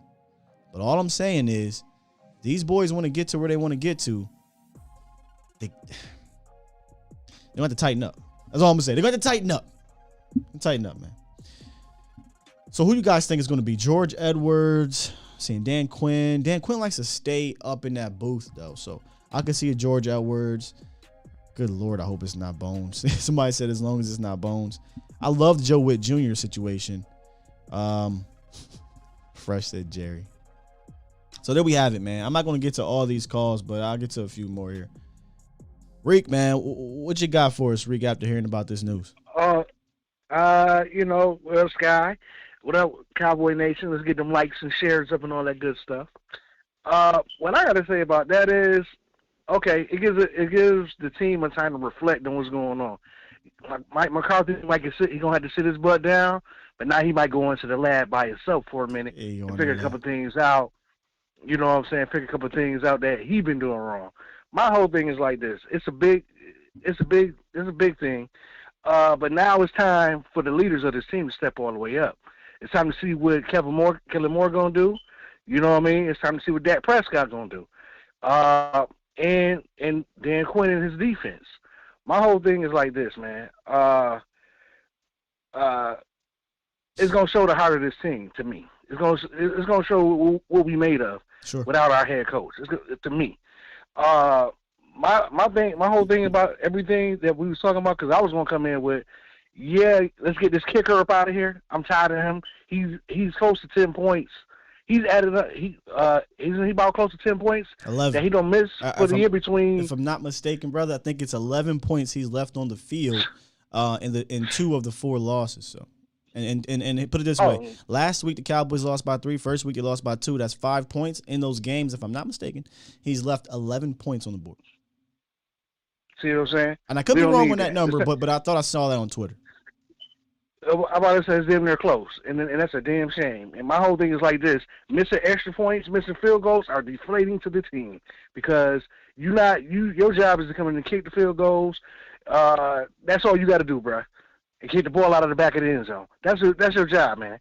If you can't do that, we got to get somebody else in here. Because last time I checked, when he was out for COVID, the dude that stepped in for him, he ain't missed nothing. He had 5 attempts, and he didn't miss none. That's what I'm saying. My whole thing is like, if they got to tell Bones, Bones, we ain't doing this no more. This science project is over with, bro. This experiment is over with. We tired of him, man, because he bringing the morale of the team down when he missing these extra points and field goals. I don't care if he can kick a 60-yarder. I don't care about that stuff, man. You know what I'm saying? We should never be putting them in a position to have to kick 60-yarders any damn way. That's what I say. But my whole thing is, too, with Anthony Brown, I'm tired, dog. I'm ready to see something different. I understand the man been playing pretty good this season. I give him his kudos points for that. I think that we need to see what Kelvin Joseph is. You know what I mean? What he gonna bring to the table? Because I feel like why not do it in for Jordan Lewis, who's been playing worse than Anthony Brown this year? I don't want, but see, the reason I say that is because I want to see him at the 2. The reason I want to see him at the 2 is because I believe he's going to bring that dog. Just slide Anthony Brown inside. Yeah, that's what I'm saying. I'm with that all day. I think AB's played better than Jordan Lewis all year. Yeah, so slide him to the middle. Slide him to the nickel position. I'm cool with that. But my thing is this. Like y'all been saying, we've been saying this stuff for a long time with AB. When he playing good, he's playing good. When he playing bad, he's playing bad. Anybody hearing this? You know what I'm saying? Amari Cooper news? What's going on? No. Somebody said Amari Cooper may not play. What are you talking about? Go ahead, brother. I'm sorry. I'm just trying to find this out while a lot of stuff is breaking here. Yeah, man. And my whole thing is, I really believe Kelvin Joseph, boss man fat, will bring that extra dog that we need on the field, because you already see what happened on that penalty. They was scrapping it out, and I want to see some of that, because I really believe our team played better when we're playing scrappy. You know what I mean? And my thing is like this, like I said before, when AB get burnt, he all in his head. When somebody like Diggs get burnt, he putting it behind him. You know what I mean? He gonna keep playing, and that's what we need out there.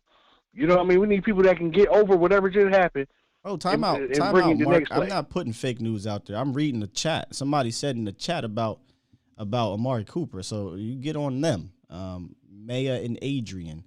I don't see anything like that. Stevie Mack just told me there's no news about Amari Cooper. So yeah, I agree. If you just don't say stuff if you don't have any sources here, that's major. So I digress. Go ahead.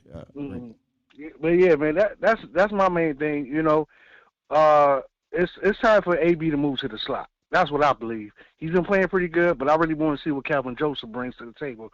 You know what I mean? I'm gonna be real. I'll address this one more time.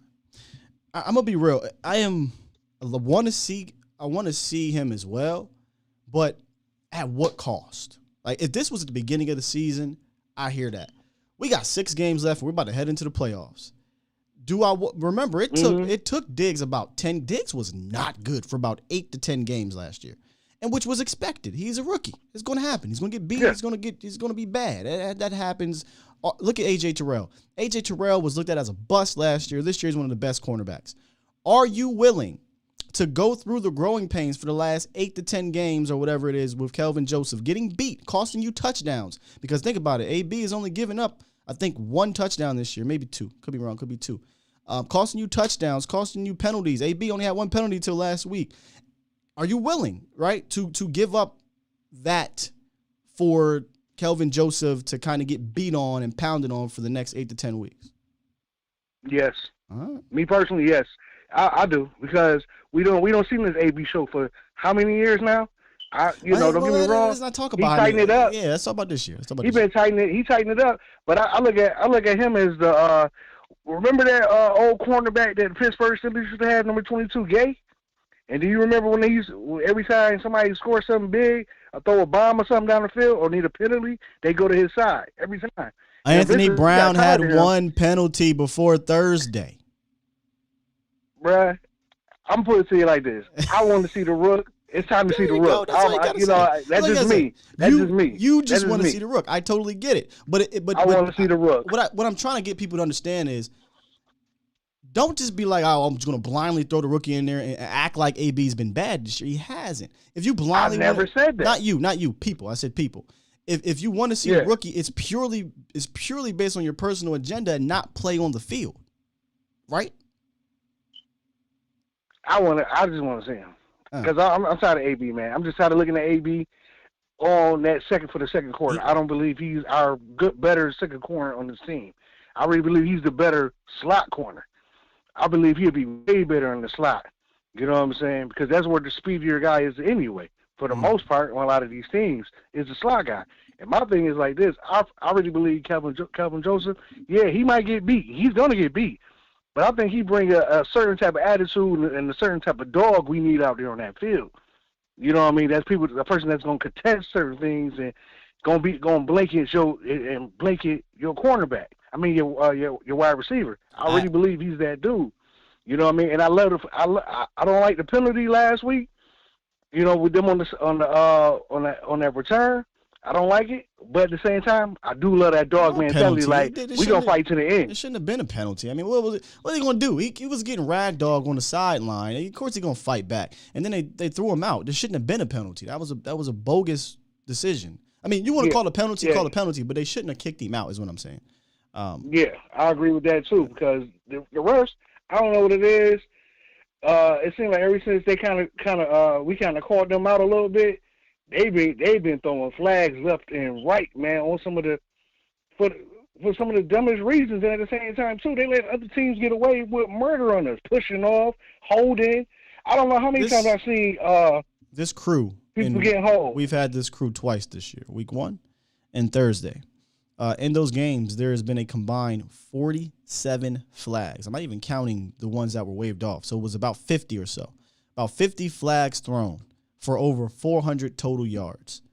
This crew, like when you get a crew, and I think it was Bill Parcells who said it, he used to coach referees. Like, he would go and look and watch, and okay, this referee crew calls this or they do that.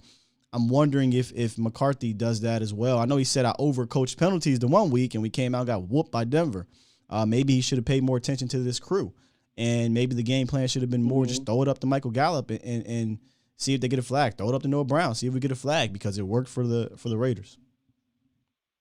But yeah, man, I agree with you, man. And my whole thing is this too, and I agree with your point. And I'm about to get up off here. We didn't get any real pressure on the passer. You know what I mean? We didn't get no real pressure on Carr besides Micah. And my whole thing is like this. I really believe our corners are better when we get pressure. You know what I mean? And every corners, right? All corners are better, right? When you're pressuring. Yeah. We couldn't get no pressure on the dude, so that's why they was slinging it over the yard. And my one thing before I leave, LVE and Neil, man, one of them got to go. One of them got to sit down, man. Unfortunately, it's not going to happen. We ain't got enough linebackers. Such a shame. Again, we can come on here every week and say it. We don't have enough linebackers. They just don't. So they're going to play.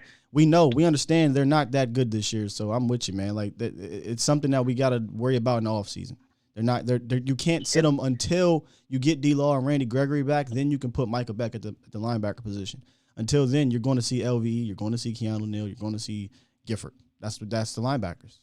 That is what it is. Yeah, I'd rather see Gifford out there than this dude LVE. That's just my opinion, man. That's it, man. I'm up out of here, Sky. Peace, Lord Nation.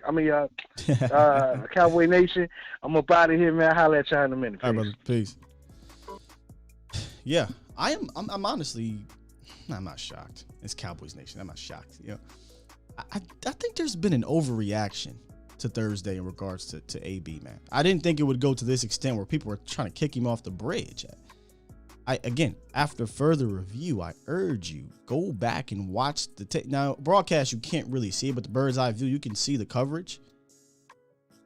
If you want to kick him off the bridge because of the penalties, I'm not going to argue with you. He got the flags thrown on him. I think it's a preference thing here. If you want to risk, like Reek and some other people, you're willing to risk Joseph getting beat, Joseph going through his growing pains at week 12 in the season, hey, then you go ahead and you throw him in there. I think that has passed, though. To me, I think it's unless AB can just tanks, right? AB goes back to being terrible AB, which he hasn't been this year. Then yeah, you throw Joseph in there. But he hasn't been not even terrible. He hasn't been bad. Not even bad. He's been good. So it's tricky. Like you just say, you know what, man? You got those 4 flags. 1 week, we're gonna bench you. All right, all right, let's see what he got then. Let's see what Kelvin Joseph got then. But I'm not about to sit here and kick him off the bridge because of a bullcrap game, in my opinion, with the referees. His coverage was actually fine in that game, but no one cares about that. I understand. You know, no one's looking at plays that don't go to your side. No one's looking at any of that stuff. All they care about is the 4 penalties. I get it. DJ. What's up, DJ? Hey, what's going on, Sky? How you doing, brother? I'm good, man. What's up with you? Oh, well, just make it, man. I'll be honest. I know once the team gets healthy and all that, we'll be fine. I'm not tripping about that, but I am getting to a very frustrated and annoyed state. Oh, for sure. If that makes any sense. No, it makes a ton of sense, and I'm with you, bro. I'm annoyed with the stuff as well. So, overall, like, my immediate reaction was, AB long-term, just to address that since we've been talking about it. Oh, long-term? I'm not for him long-term, but go ahead. Well, rest of the season. That's what I mean. When I say yeah. But my immediate thing was like, why don't? Because obviously, fundamentally, there was something that he was doing to get flagged, and it's not like it's a 10, 15-yard penalty. These are 20, 30, 40 yards down the field. Right. I was like, why not pull him for this game? Because the refs are seeing something that he's doing fundamentally, right? Now, obviously, I go back and I watch everything, and I was like, well, who are you going to put in the spot? Jordan Lewis was playing like trash. Who do you have after that? Like, there was nothing else that they could have done. So I kind of backed out on that after a while. But I think, it was just that game and that crew, which if that crew comes back up and we have them on the docket again, then, we have to address that then. But, I mean. Yeah, that's an interesting point you bring up. It's kind of similar to the Connor Williams thing, and I wanted to bring it up a week too. If AB goes down this flag happy, path like Connor Williams, then you got to make the change. But the problem is he's been flagged one time, literally one time, in 11 games, and 0 defensive pass interference penalties, zero holding penalties, I think. So it's kind of hard to just be like, bench him. But in that game, by the time you got the fourth one, it was a wrap. But if you said, hey, man, AB, I don't know what's going on out there, we're going to put in Kelvin, I'm not mad at that, because you can say, yo, they're targeting you, man. It's not you, it's they're targeting you, yada, yada, yada. But how do you do that? Like, how do you just go ahead and bench you because of the flags and then I'm going to put you back in the next week? That, again, we got to understand this ain't Madden. This football. These are real players, right? And if you bench Anthony Brown, I don't think there's no going back. And I'm not saying people would be upset about it, but you'd be like, dude. That's AB's biggest thing. That's AB's biggest thing is confidence, right? Like, that's shoot him. I mean, that's my thing, right? That's my thing with him. If he loses his confidence, it tends to kind of go downhill. Yeah, but it's just like I was just trying to address that real quick, man. Overall, it's just we'll be okay. We'll be fine. I think they've taken a hit to the team's confidence since we're talking about that as a whole from that 6-1 team that we had a few weeks back. So I think they've taken a hit and they just kind of have to restructure. Like, understand, like, overall, like, these guys, we're losing the teams who have their starters. Now, everybody's got injuries at this point, but we're losing to teams who have their main guys, like their stands, their flagpoles. They have those guys in there, and we don't. And we're losing. Their starters are better than our backups that they're playing against, besides Dak and besides Micah. But overall, like, I'm done with the Brown, but the Brown I'm done with is on the offensive side of the ball. That man's been targeted like 5 times in 2 games and had 3. He said, I'm done with the Brown on offense. Hey, man. Listen. Like, I'm done with the Brown. Like, I put Miles Turner in. I never want to see Noah Brown on the field again, bro. Like, that's because I was a wide receiver, so I kind of see that stuff more. So, like, I'm done. Like, how – the ball's hit you in the head. I don't care if it's behind you, above you, or whatever. It's hit your hands and you're a professional. You get paid. And I'm not in the league, so I understand what I'm saying and who I'm talking to. But he's dropped the ball 3 times and 5 targets, dude. I'm over. Yeah. In critical situations. I need a little bit of crow on that one. So listen, when Noah Brown was making some of these clutch grabs or good catches and things like that when we had our guys, I fell into the trap. I was like, you know what? If Noah Brown has to get more reps, Noah Brown can do it. That's not necessarily the case, man. Noah Brown has showed the last couple games he is what he is. Say it with me. It is what it is. What it is. Bro. He's a 4th or 5th wide receiver who can make a catch or 2 for you in the game, but you're not going to. It's Noah Brown. Like what I found out, bro, is that he can't catch the ball on the run. If he does a curl route and he's not moving, we're cool, we're Gucci. But he's running side to side or up the field or whatever, he flips out, bro. That's a good observation. That's a very good observation. He's had some drops. And I'm not even just talking about that 3rd and 7. He dropped some other ones in the game. He dropped some in KC. He's just last week he had 2 targets and 0 receptions, but they both hit his hand. And they dropped it. They both hit his hand. Yeah, man. I'm with you. Noah's been a disappointment. But all right, man, I'll let you out. I'll let you go. That's all I had today. I appreciate the call, man. Man, fiery show today. And again, we always have these meetings when the Cowboys lose.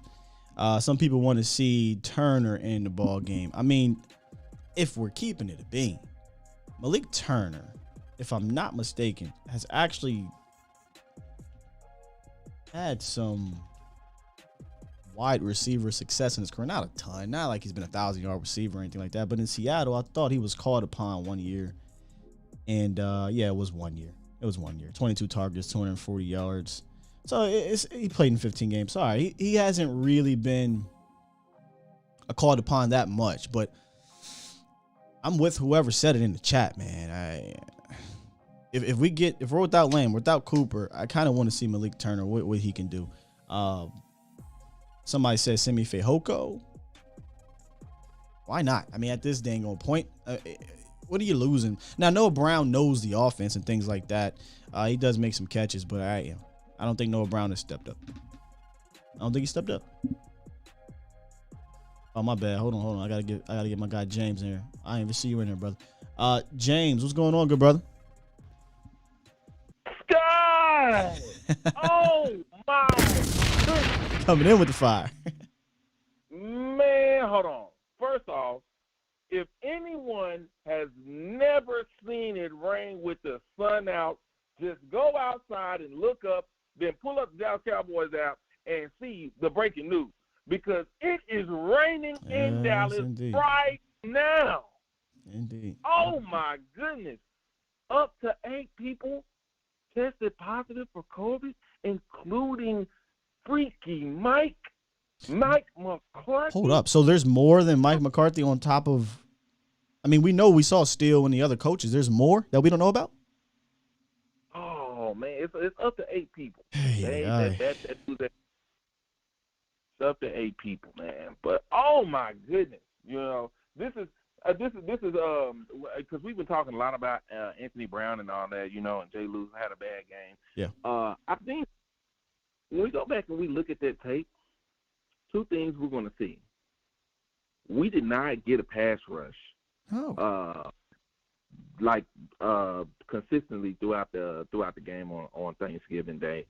And also, when we go back and look at all the previous games, what we're going to see is that when we got pass rush, we got turnovers.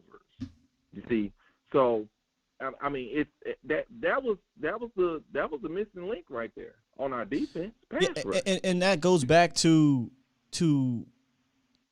trying to decipher excuses, quote unquote, and reasons, right? Like I said this weeks ago. I said at some point, next man up is going to bite you in the ass. When is it? We'll find out when. And I think it was this week. Last week the pass rush was getting after Mahomes a little bit, and pushing him off his spot and made it difficult. This week they did not. They could not, for whatever reason, get to Derek Carr except for Micah Parsons, and it came back to bite us in the butt. But you're going to be getting these guys back. In fact, you need DeMarcus Lawrence and Randy Gregory. Let's not mistake that. There's only so many times you're going to be able to get by with a bunch of Jags. And no offense to Basham and to Dorrance Armstrong and whoever else is coming out there on third downs. They're Jags. They're just another guy at this point. Olsen, Well, Osa has hit that rookie wall, and I was going to get to who had her stock up, but we'll do it tomorrow. We'll talk about Tristan Hill and guys like that tomorrow. Yeah, we'll talk about Tristan. Talk about a smart player. Just pop it on him. Tristan Hill. My goodness. Yeah. I take my hat off to him because he never gave up. He never gave up. Anytime he was on the field, he never gave up. I was very impressed at his play. The one thing I do want to say about AB, which is what I said, right after that Bucs game that we had. Sure. They're going to have a game plan, and a lot of these offensive coordinators' game plan are going to be simple. When they're down and they need a first down, or they need some yards, or they want to get in position, they're going to find number 30, go after number 30. And that's what they did. I mean, to a T. Every time we got in the position to stop the Raiders' offense, what they do? They put in D-Jack, send him up the field on number 30, boom, PI every time. It wasn't that was their game plan. I remember it was the second PI. When Deshaun Jackson was running the route, he was just running up the field. That's all he was doing. He just run up the field. The second PI, he didn't even finish the route. The ball wasn't even near him. I know what you're talking about. Yeah. You see, he stopped on the route and then just gonna start complaining to the route. I'm like, oh, come on now. And in reality, if you want to be real about that call, I think I know the one you're talking about. That was a holding. So I was a little bit upset that they called pass interference because it granted them 15 extra yards as opposed to, I think it's a 5-yard penalty on the defense. So it was a holding. It was held before they even, threw the ball in there. But that's neither here nor there. Yeah, I mean, and that's what's going to happen. Shout out to Nate Newton. I listen to him off and on now and then. He said this thing. When you develop a stereotype in the NFL, it takes you 4 games to get rid of that stereotype. And once you get marked as a stereotype, the refs are going to be looking for it. The opposite team is going to coach towards it or coach against it. Bill Belichick has been a coaching genius to go to the ref pregame, hey, make sure you watch so and so. Make sure you watch this player. He likes to do this. You know what I'm saying? Like that, and that's what they've been doing with Anthony Brown. They're like, hey, when he gets to the top. Well, James, to be fair, because I want to make sure we understand this. He's been penalized one time before Thursday. So if teams are trying to do that, it hadn't been working until Thursday, when lo and behold, they get the referee crew who caused the most holding penalties and pass interference penalties in the league. So I think it's a strategic thing that the Raiders did. Oh, we got this group. We definitely don't want to try this on Diggs, because Diggs will get his hands on the ball and get an interception and yada, yada, yada, right? So the only other option is to do what? We're going to go after number 30, which we thought all year would be the theme, and it hadn't been working. Teams going after number 30, and for a while here, he was the best corner. I'm not lying to you. The best corner, numbers-wise in man-to-man coverage. And going deep on Anthony Brown wasn't really working on a consistent basis. Thursday it did. So here's the thing that made me perk my ears up, what you said. And you said Nate Newton said it. It'll take 4 games. Teams will come after it. So now I'm starting to think, and you're probably right, going into Thursday, going into the games after that, oh, well, it worked for the Raiders. So will Trevor Siemian do the same thing, and Sean Payton? Will whoever we play, the Eagles, the Tyler Heineke's, whatever, will they do the same thing to Anthony Brown? I guess get ready for it. They probably will. And let's see if he can bounce back. Well, here's going to be the dark horse. D-Law, Tank, back in the lineup. For sure. On opposite side of Micah Parsons. I don't think they're going to have the time. They're not going to have the time. Listen, bro. That's why, me personally, I'm not panicking. This and somebody said earlier, this franchise isn't the Bucks, or it isn't the Chiefs. Let me ask you something. Tampa Bay, what the hell was so special about Tampa Bay's franchise prior to Tom Brady arriving? You know what I'm saying? Nothing was special about that franchise. But nonetheless, those two teams went through a rut, and they were able to dig themselves out and win the Super Bowl. They lost 3 or 4. And I'm not saying Dallas is going to win the Super Bowl. I'm just saying good teams, this happens. This happens throughout the season to certain teams, and I'd rather them face a situation like this now than have it happen in December or have it happen in the playoffs. So you're going to get these guys back, and it should help with the pass rush. I'm excited to see Micah Parsons and DeMarcus Lawrence rushing the passer. And Tristan Hill. I got to throw him in there. He played well. I'll talk about it tomorrow. Oh, yeah. So, and last thing, just to everybody listening, okay, you got a hungry D-Law coming back. Yeah, he pissed off, You got, too. in one more game, you got Randy returning. Pair them with a already solid Osa Digizua, with a diamond in the rough and Justin Hamilton. Tristan Hill. You see, you can mix them in with a Terrell Basham, keeping them guys safe, or keeping them fresh. Dorrance Armstrong, keeping them fresh. You can let Michael Parsons be the Troy Polamalu of the front 7. You see what I'm saying? Guys, the running game is going to be stopped. You see, the pressure is going to be on these quarterbacks, and then we're going to see our defense return to form. We can't, guys, you have your Jag players for a reason. They are not starters because they are not able to take their game to the next level like these guys we have consistently been missing for the last 4 or 5 games on both sides of the ball. Yeah. But now you potentially get you don't have a Jag at wide receiver anymore. Now you got an Amari Cooper, or you don't have a Jag in the slot no more. Now you have a CD Lamb coming back. You see what I'm saying? Now with our offensive line, I'm not sure where that goes, but when you have those players on the ball, you have them in the game. Guys, the sky is the limit. We can return back to form. The only thing we can't predict is COVID. COVID, man. That is the one. You're right. Cross our fingers, say our prayers, and hope to God that he doesn't let the bug hit. And looks like we didn't cross our fingers and say our prayers this week. So, but that's all I got to say. Thank you, Sky. Everybody listening, keep pressing that like button. Keep subscribing. Okay? Keep sharing this content. You're here for a reason. You're not on the fan for a reason. You're not on the 4-letter network and the 3-letter network for a reason, because the content is good, the content is real, the content is fresh, and it's giving you an objective truth about what our team is and where we're going. And if you like what you're hearing, if you like what you're seeing, hit that like button, hit that subscribe button, because we're taking this all the way to the top. Sky's the limit, baby, and we're getting all our Cowboy Nation from the sky at A to Z. That's how we do it, baby. Love you, Scott. My man, I appreciate you 100, James. I do, man. Thank you. Shout out to my guys on the fan too, though, man. Jeff Captain on my dude. So you're looking at it, Cedric Wilson 7 for 104, Michael Gallup 5 for 106. Thought the show was 346 in the tutty, and he dropped a key third down. He dropped the ball. Sean McKeon gets his first touchdown. But I was told that Dak can't elevate these guys. What the hell do you call that? I'm just saying.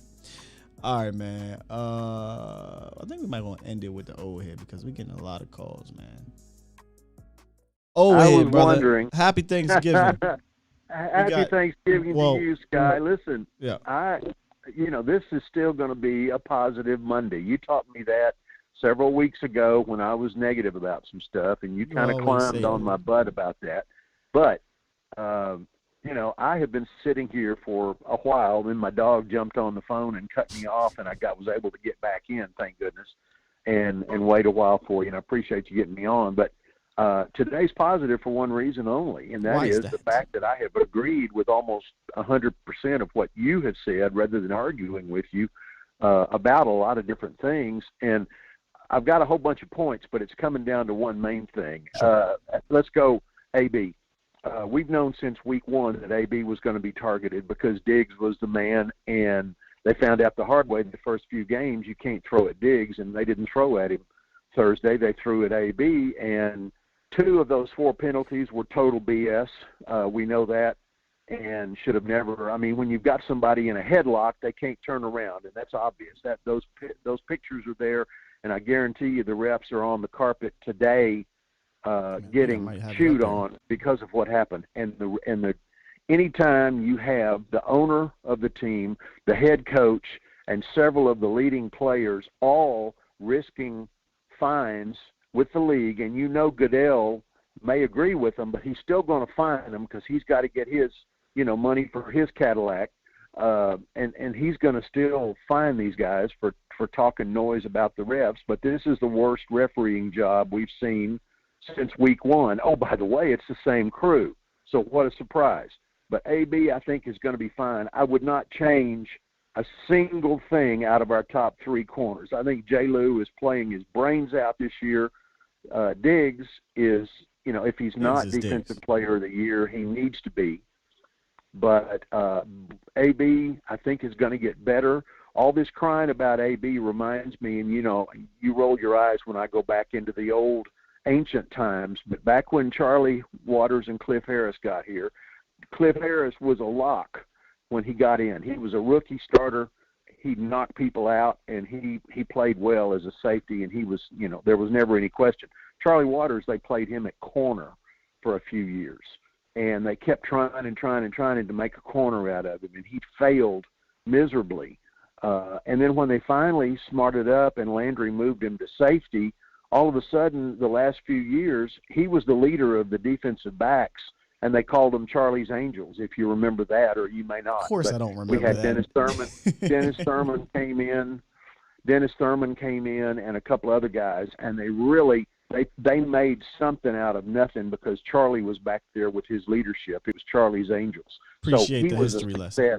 He was a success after a while. Now with Dak, I don't know if it's his calf with being out a while or whatever. His throwing motion is off a little bit. Noah Brown. The reason he made the team and he got another contract wasn't because of his pass catching ability. It was because his blocking.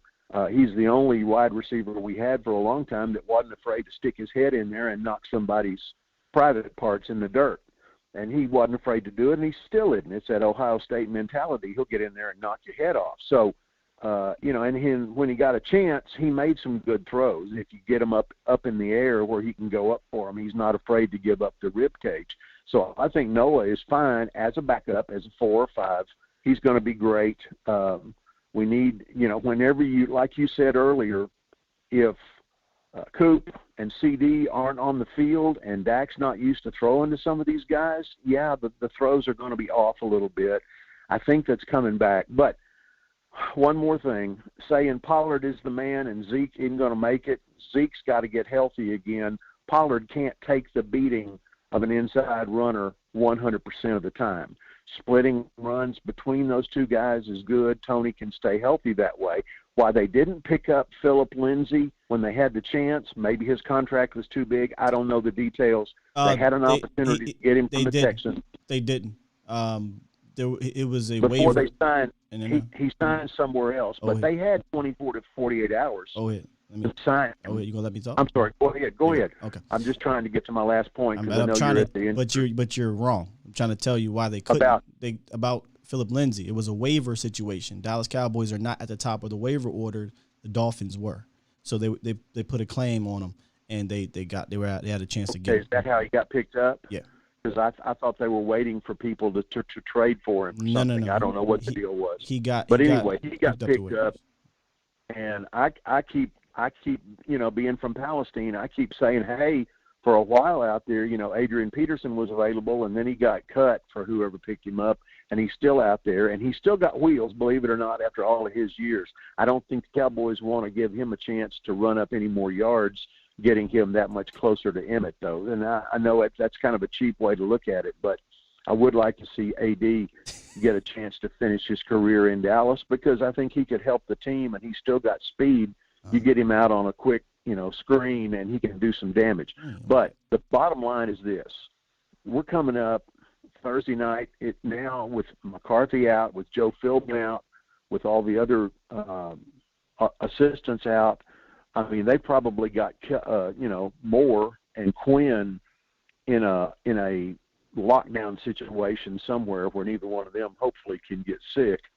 Because we still don't know. I mean, can you imagine? You beat me to it a while ago when I said Bones. Oh, my God. Can you see Bones on the sidelines as the temporary head coach? I mean, we would be totally If Bones is the head coach on Thursday, I'm telling y'all right now, we're going for it on 4th and 16 from our own 10-yard line. We're going to try to block every punt. It's going to get nutty. I'm just letting y'all know that right now. Exactly. It'll be funny. It'll be the Keystone Cops out there instead of the Dallas Cowboys because Bones, we should have never gotten rid of J.P. Lattisour, but they didn't want him to overtake, Jason Witten's game totals.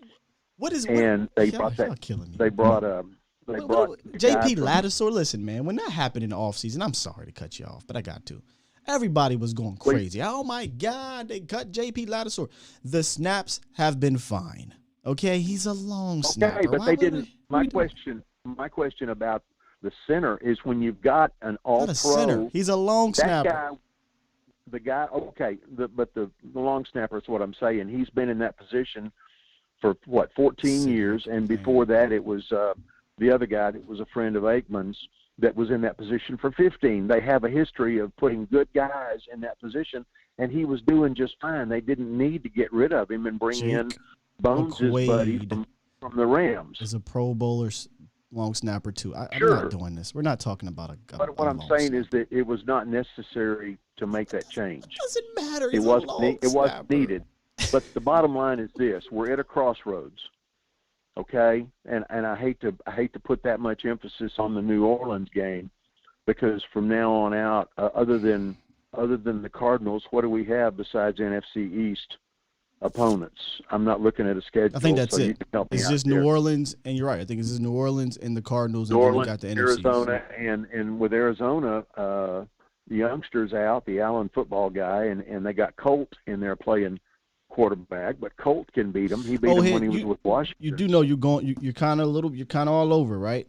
Let's close it. What I'm saying is all of this is leading up to a crossroads, and we've got so much laid on us right now with COVID, the people out with COVID, with the injuries that are trying to come back, and all this other stuff, I don't want to say this might not be the year, because I feel like we still deserve to give them our positivity and everything else, and to see if we can come back. Keep in mind, D-Law's coming off of a bad foot, so I'm not expecting him to be 100% the rest of the year.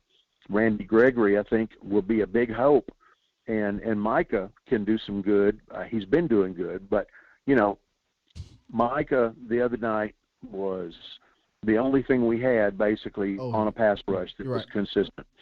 And then you've got the only thing we had, well, we really didn't have much except for Dak offensively that was consistent, other than a lousy refereeing crew, which was hurting us. But I think anytime you show the league with all of the people that have been griping about the refs, the Cowboys have made their statement. And that is, whether we make it or we don't this year, we're showing that the referees are bad. All right, man. Final word right here. I gotta get you going, man. We're just literally talking in circles. I can't respond because you know how that goes between me and you. You don't like when I do that. I told you I was going to throw a lot of stuff at you, and I waited, but I agreed with you on just about everything you said today. I just think we're at a crossroads. I got you. I don't know which way we're going to go Thursday night, but you guys have a great day. I'll talk to you later. Appreciate you. Peace. I can't. I don't know how you think this works, Ohead. It's okay to call in, but what you can't do is talk about 17 million things in one run-on sentence and then expect me to talk about that after. This doesn't work that way, man. I'm sorry. We went from God knows what to JP freaking Lattisaur. I mean, what the hell is even that? What are we doing here? What are we doing? Right? Like, gotta come back to this, and let's talk about what's happening now, right? And then let me rebut. If you don't allow me to rebut, you just be talking for 10 minutes. All right, like, try to give it a shot, man. 903. You better have a point. 903, and we better not have 17 of them. All right, I'll make it 16. No, I'm just kidding. Okay, so number one, Sean Hockley did a great job. I feel like he's on pace to beat his father's record for most penalties. Hold on, you said what now? Sean Hockley did a great job? Flag on the play.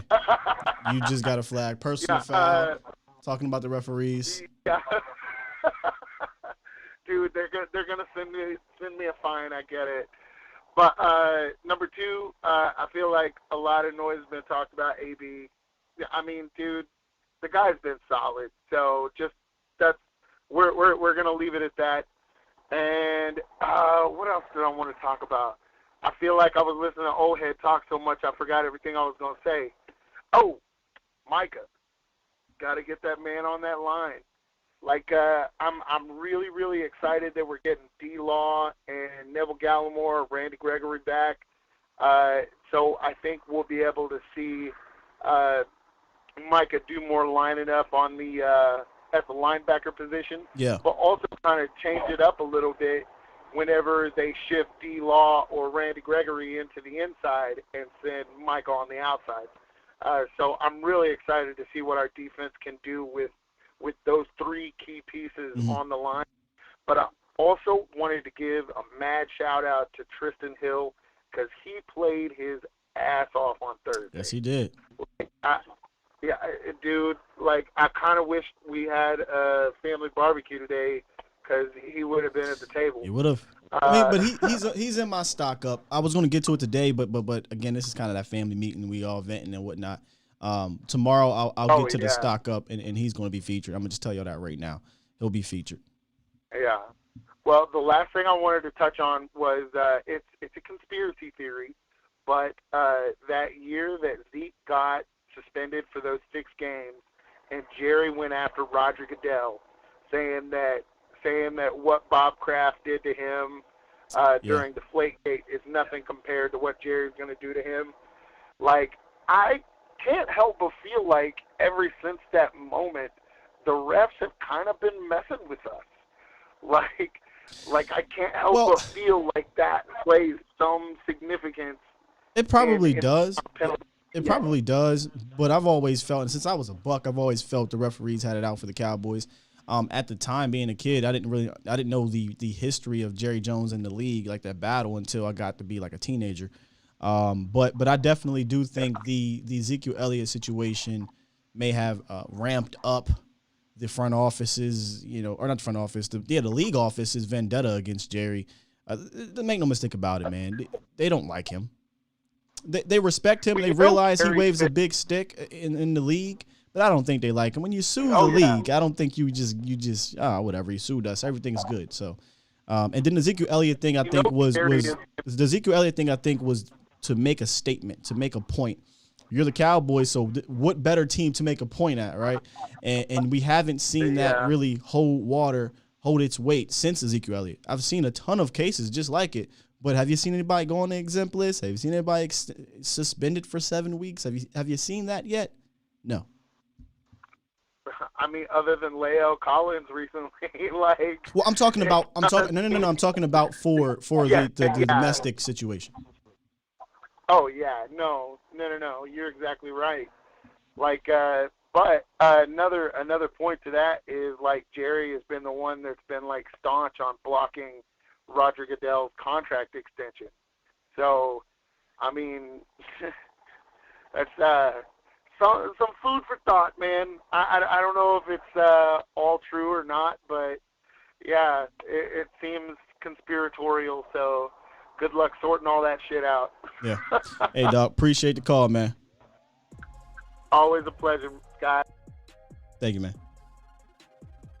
Jeremy says not a rumor. Yeah, I don't know that it's a rumor either. I just think that, or conspiracy. I do think that Jerry's not liked up there with those guys, John Mara and those dudes who sit at the head of that table. Jerry sit at the head of the table too, but they probably hate him. Hey, listen, bro. I didn't tell you to stay on the line for an hour. You ain't have to stay on the line for an hour, Doug. We got to learn some etiquette, though. You call in. We're not going to be rambling for 15 minutes without allowing. We just had this conversation last week, man. I'm not gonna derail the show with it though. Just relax. Final call, man. 3-2-1. What's up, 3-2-1? Hey, what's up, Sky? What's going on with you, bro? So I want to say this, man. That all those people that was tripping about AB and everything, start Kelvin Joseph and stuff. Y'all need to stop, dude, because think about the receivers that AB's had to go against lately. Kelvin Joseph would have got schooled by some of those wide receivers, and they would have took advantage of him being a rookie. So you have to keep AB out there.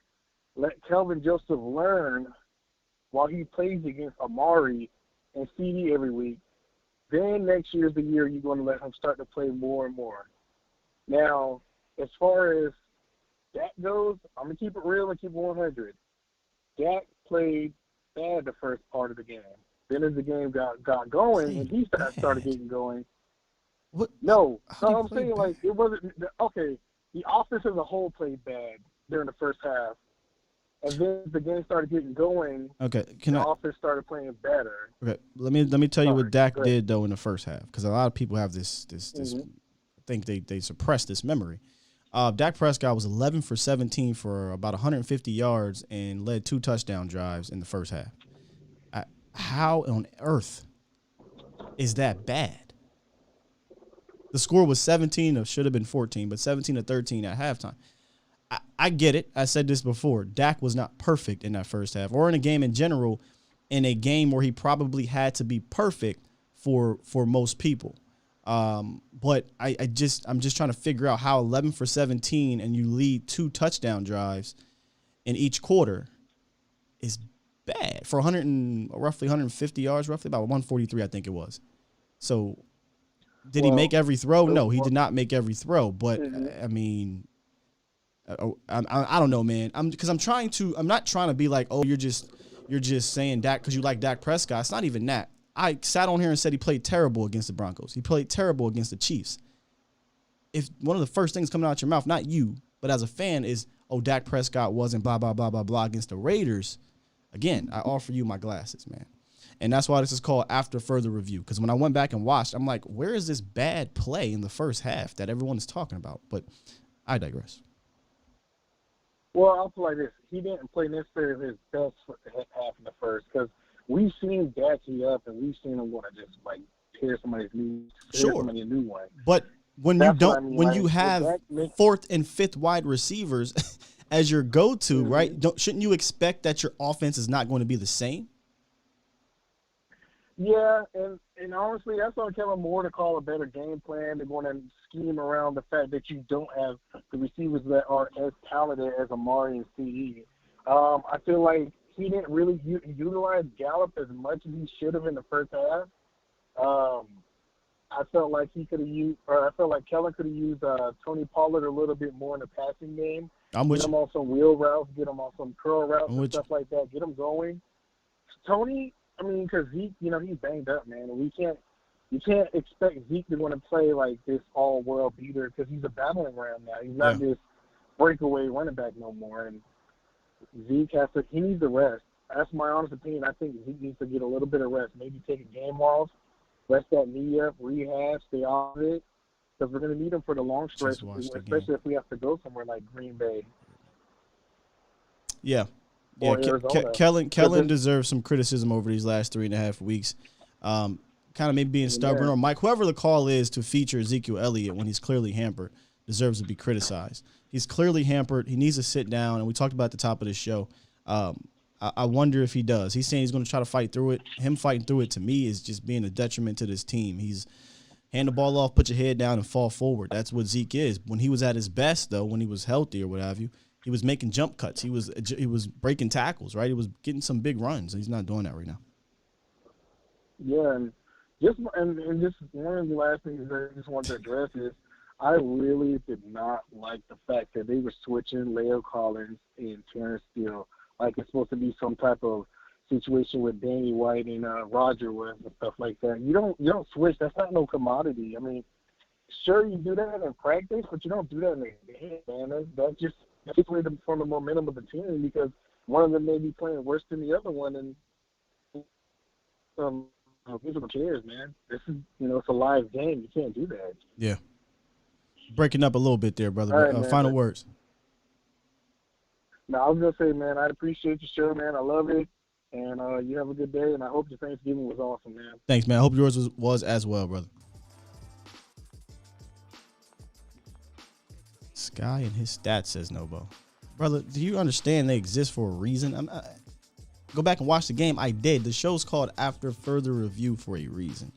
I purposefully, because this weird group of y'all out there that after that game, the first thing y'all came out of your mouth is Dak Prescott sucks, because I did see that. Or this is Dak Prescott. Blah, blah, blah. I said, well, he got to show up more than one quarter. Huh? What? Did my mind mistaken me what I saw in the first half? So I said, all right, go watch this first half that everybody keeps saying this guy didn't do crap. He did do crap. He threw 2 tutties. The one came back because they said that TP didn't get in and they eventually ran the ball in. But he led 2 touchdown drives. 11 for 17 for $150 almost. Was he perfect? No. And I will say this, and I've said this to you, Nobo. He needed to be perfect for people like you and for a team that's so undermanned. If he's not perfect, because no other quarterback, he's the only one. If he's not perfect, he's going to get called out. Cool.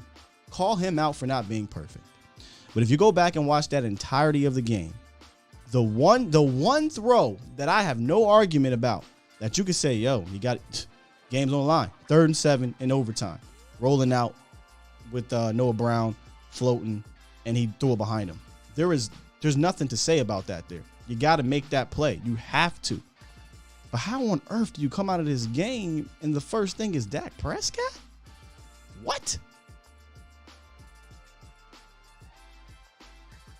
And maybe I'm just giving too big of a voice to the minority, because I don't think anybody in their right mind is worried about the quarterback. So maybe I'm just giving, I don't know, man. I don't know. Nobo says he's not saying he sucks. All right, that's cool. You're not saying that, Nobo. But trust and believe me, there are people, grown men, making videos with venomous anger at Dak Prescott. People on these internets oh, he sucks or he's not the man and and all this other crap, man, that for whatever reason, this man is held to an entirely different standard. Look around the league, ladies and gentlemen. I said this on Twitter. The problem is diehard fans usually only watch and care about their team, which makes sense. It makes sense. But you don't know, not you, but a lot of them don't know anything about the rest of the league. All they see is this. And because he's not A-Rod, because he's not Tom Brady, he ain't, right? He ain't worth it. Yada, yada, yada. You think I'm lying? Go look at my mentions on Twitter. Go look at them. It's weird, man. It is really, really weird. And if you, not you, no, but if you want to jump off the ship of Dak, you think he's not this good quarterback, whoever out there, by all means. But as Kevin Hart said, I promise you, boo-boo. Kevin Hart, I promise you, if and when he does get it done, don't come back. The door's shut. See ya. I feel like when it happens, when the Cowboys reach the promised land again, I don't give a dang who it is, I'm coming for Cowboy fans. And that's crazy. I shouldn't have to come for us. I should be coming for the rivals and things like that. But they respect the damn team more than you do. Not you personally, Nobo, but a lot of these other fans out there. I'm coming. I know. I see. I'm right, and I see you out there. I synced it. And when it happens, I'm coming for you. And that's all I'm saying. You want to get off the damn ship? Get off. Please, just get off. Leave us alone. I digress.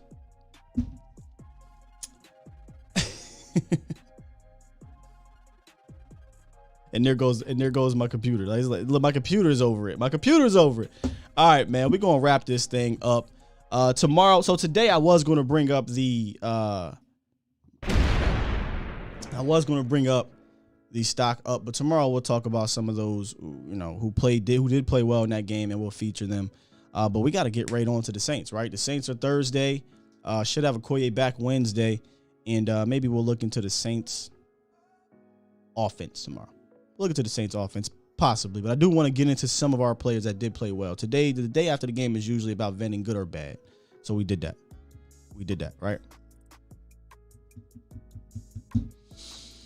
With that said, man, let me get back into the chat here. Daniel said there's going to be a lot of new Cowboy fans when we reach the promised land. That's how it is, How it is.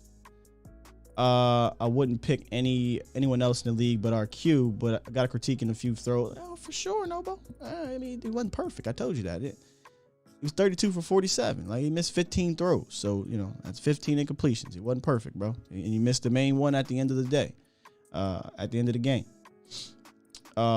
Shane said Lamar threw 4 INTs. Lamar don't play for the Cowboys, Shane. You don't play for the Cowboys. There was a dude on Twitter that told me, well, Aaron Rodgers is allowed to not be perfect because he has a Super Bowl win 11 years ago. Patrick Mahomes is allowed to miss throws. What? All right. I'm going to get off that. I really was trying not to get on that. Frost said, I'm going to be too busy laughing at Eagles fans when it happens. That's what I wanted to do, Frost. Like I want to win this thing and fly up to PA after we do the parade. And personally, to all my family and friends, personally, just put the ring on the middle finger and just show them, right? But it seems to be our own fan base are the worst fans. Our own fan base hates, and I'm not saying you, Nobo. They get into this I'm right bag, right? They want to be right more than they want to win. I seen somebody on there say, prove me wrong. And then when it didn't happen, just flat out went to town on so-and-so and so-and-so.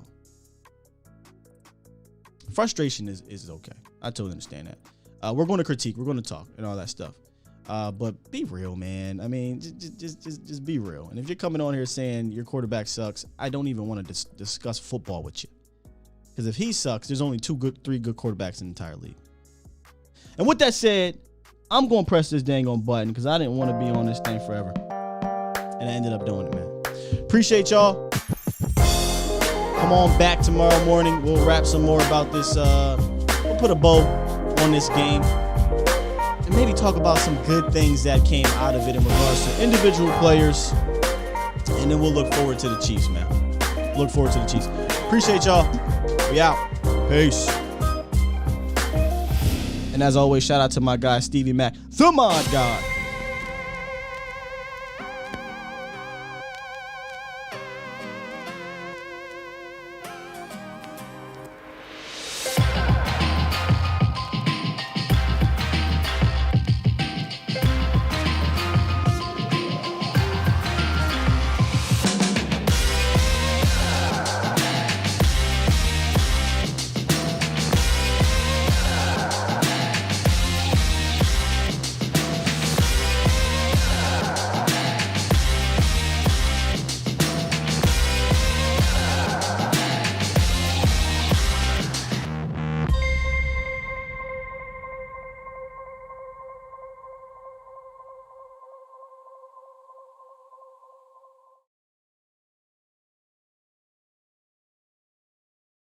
I want me some glory hole.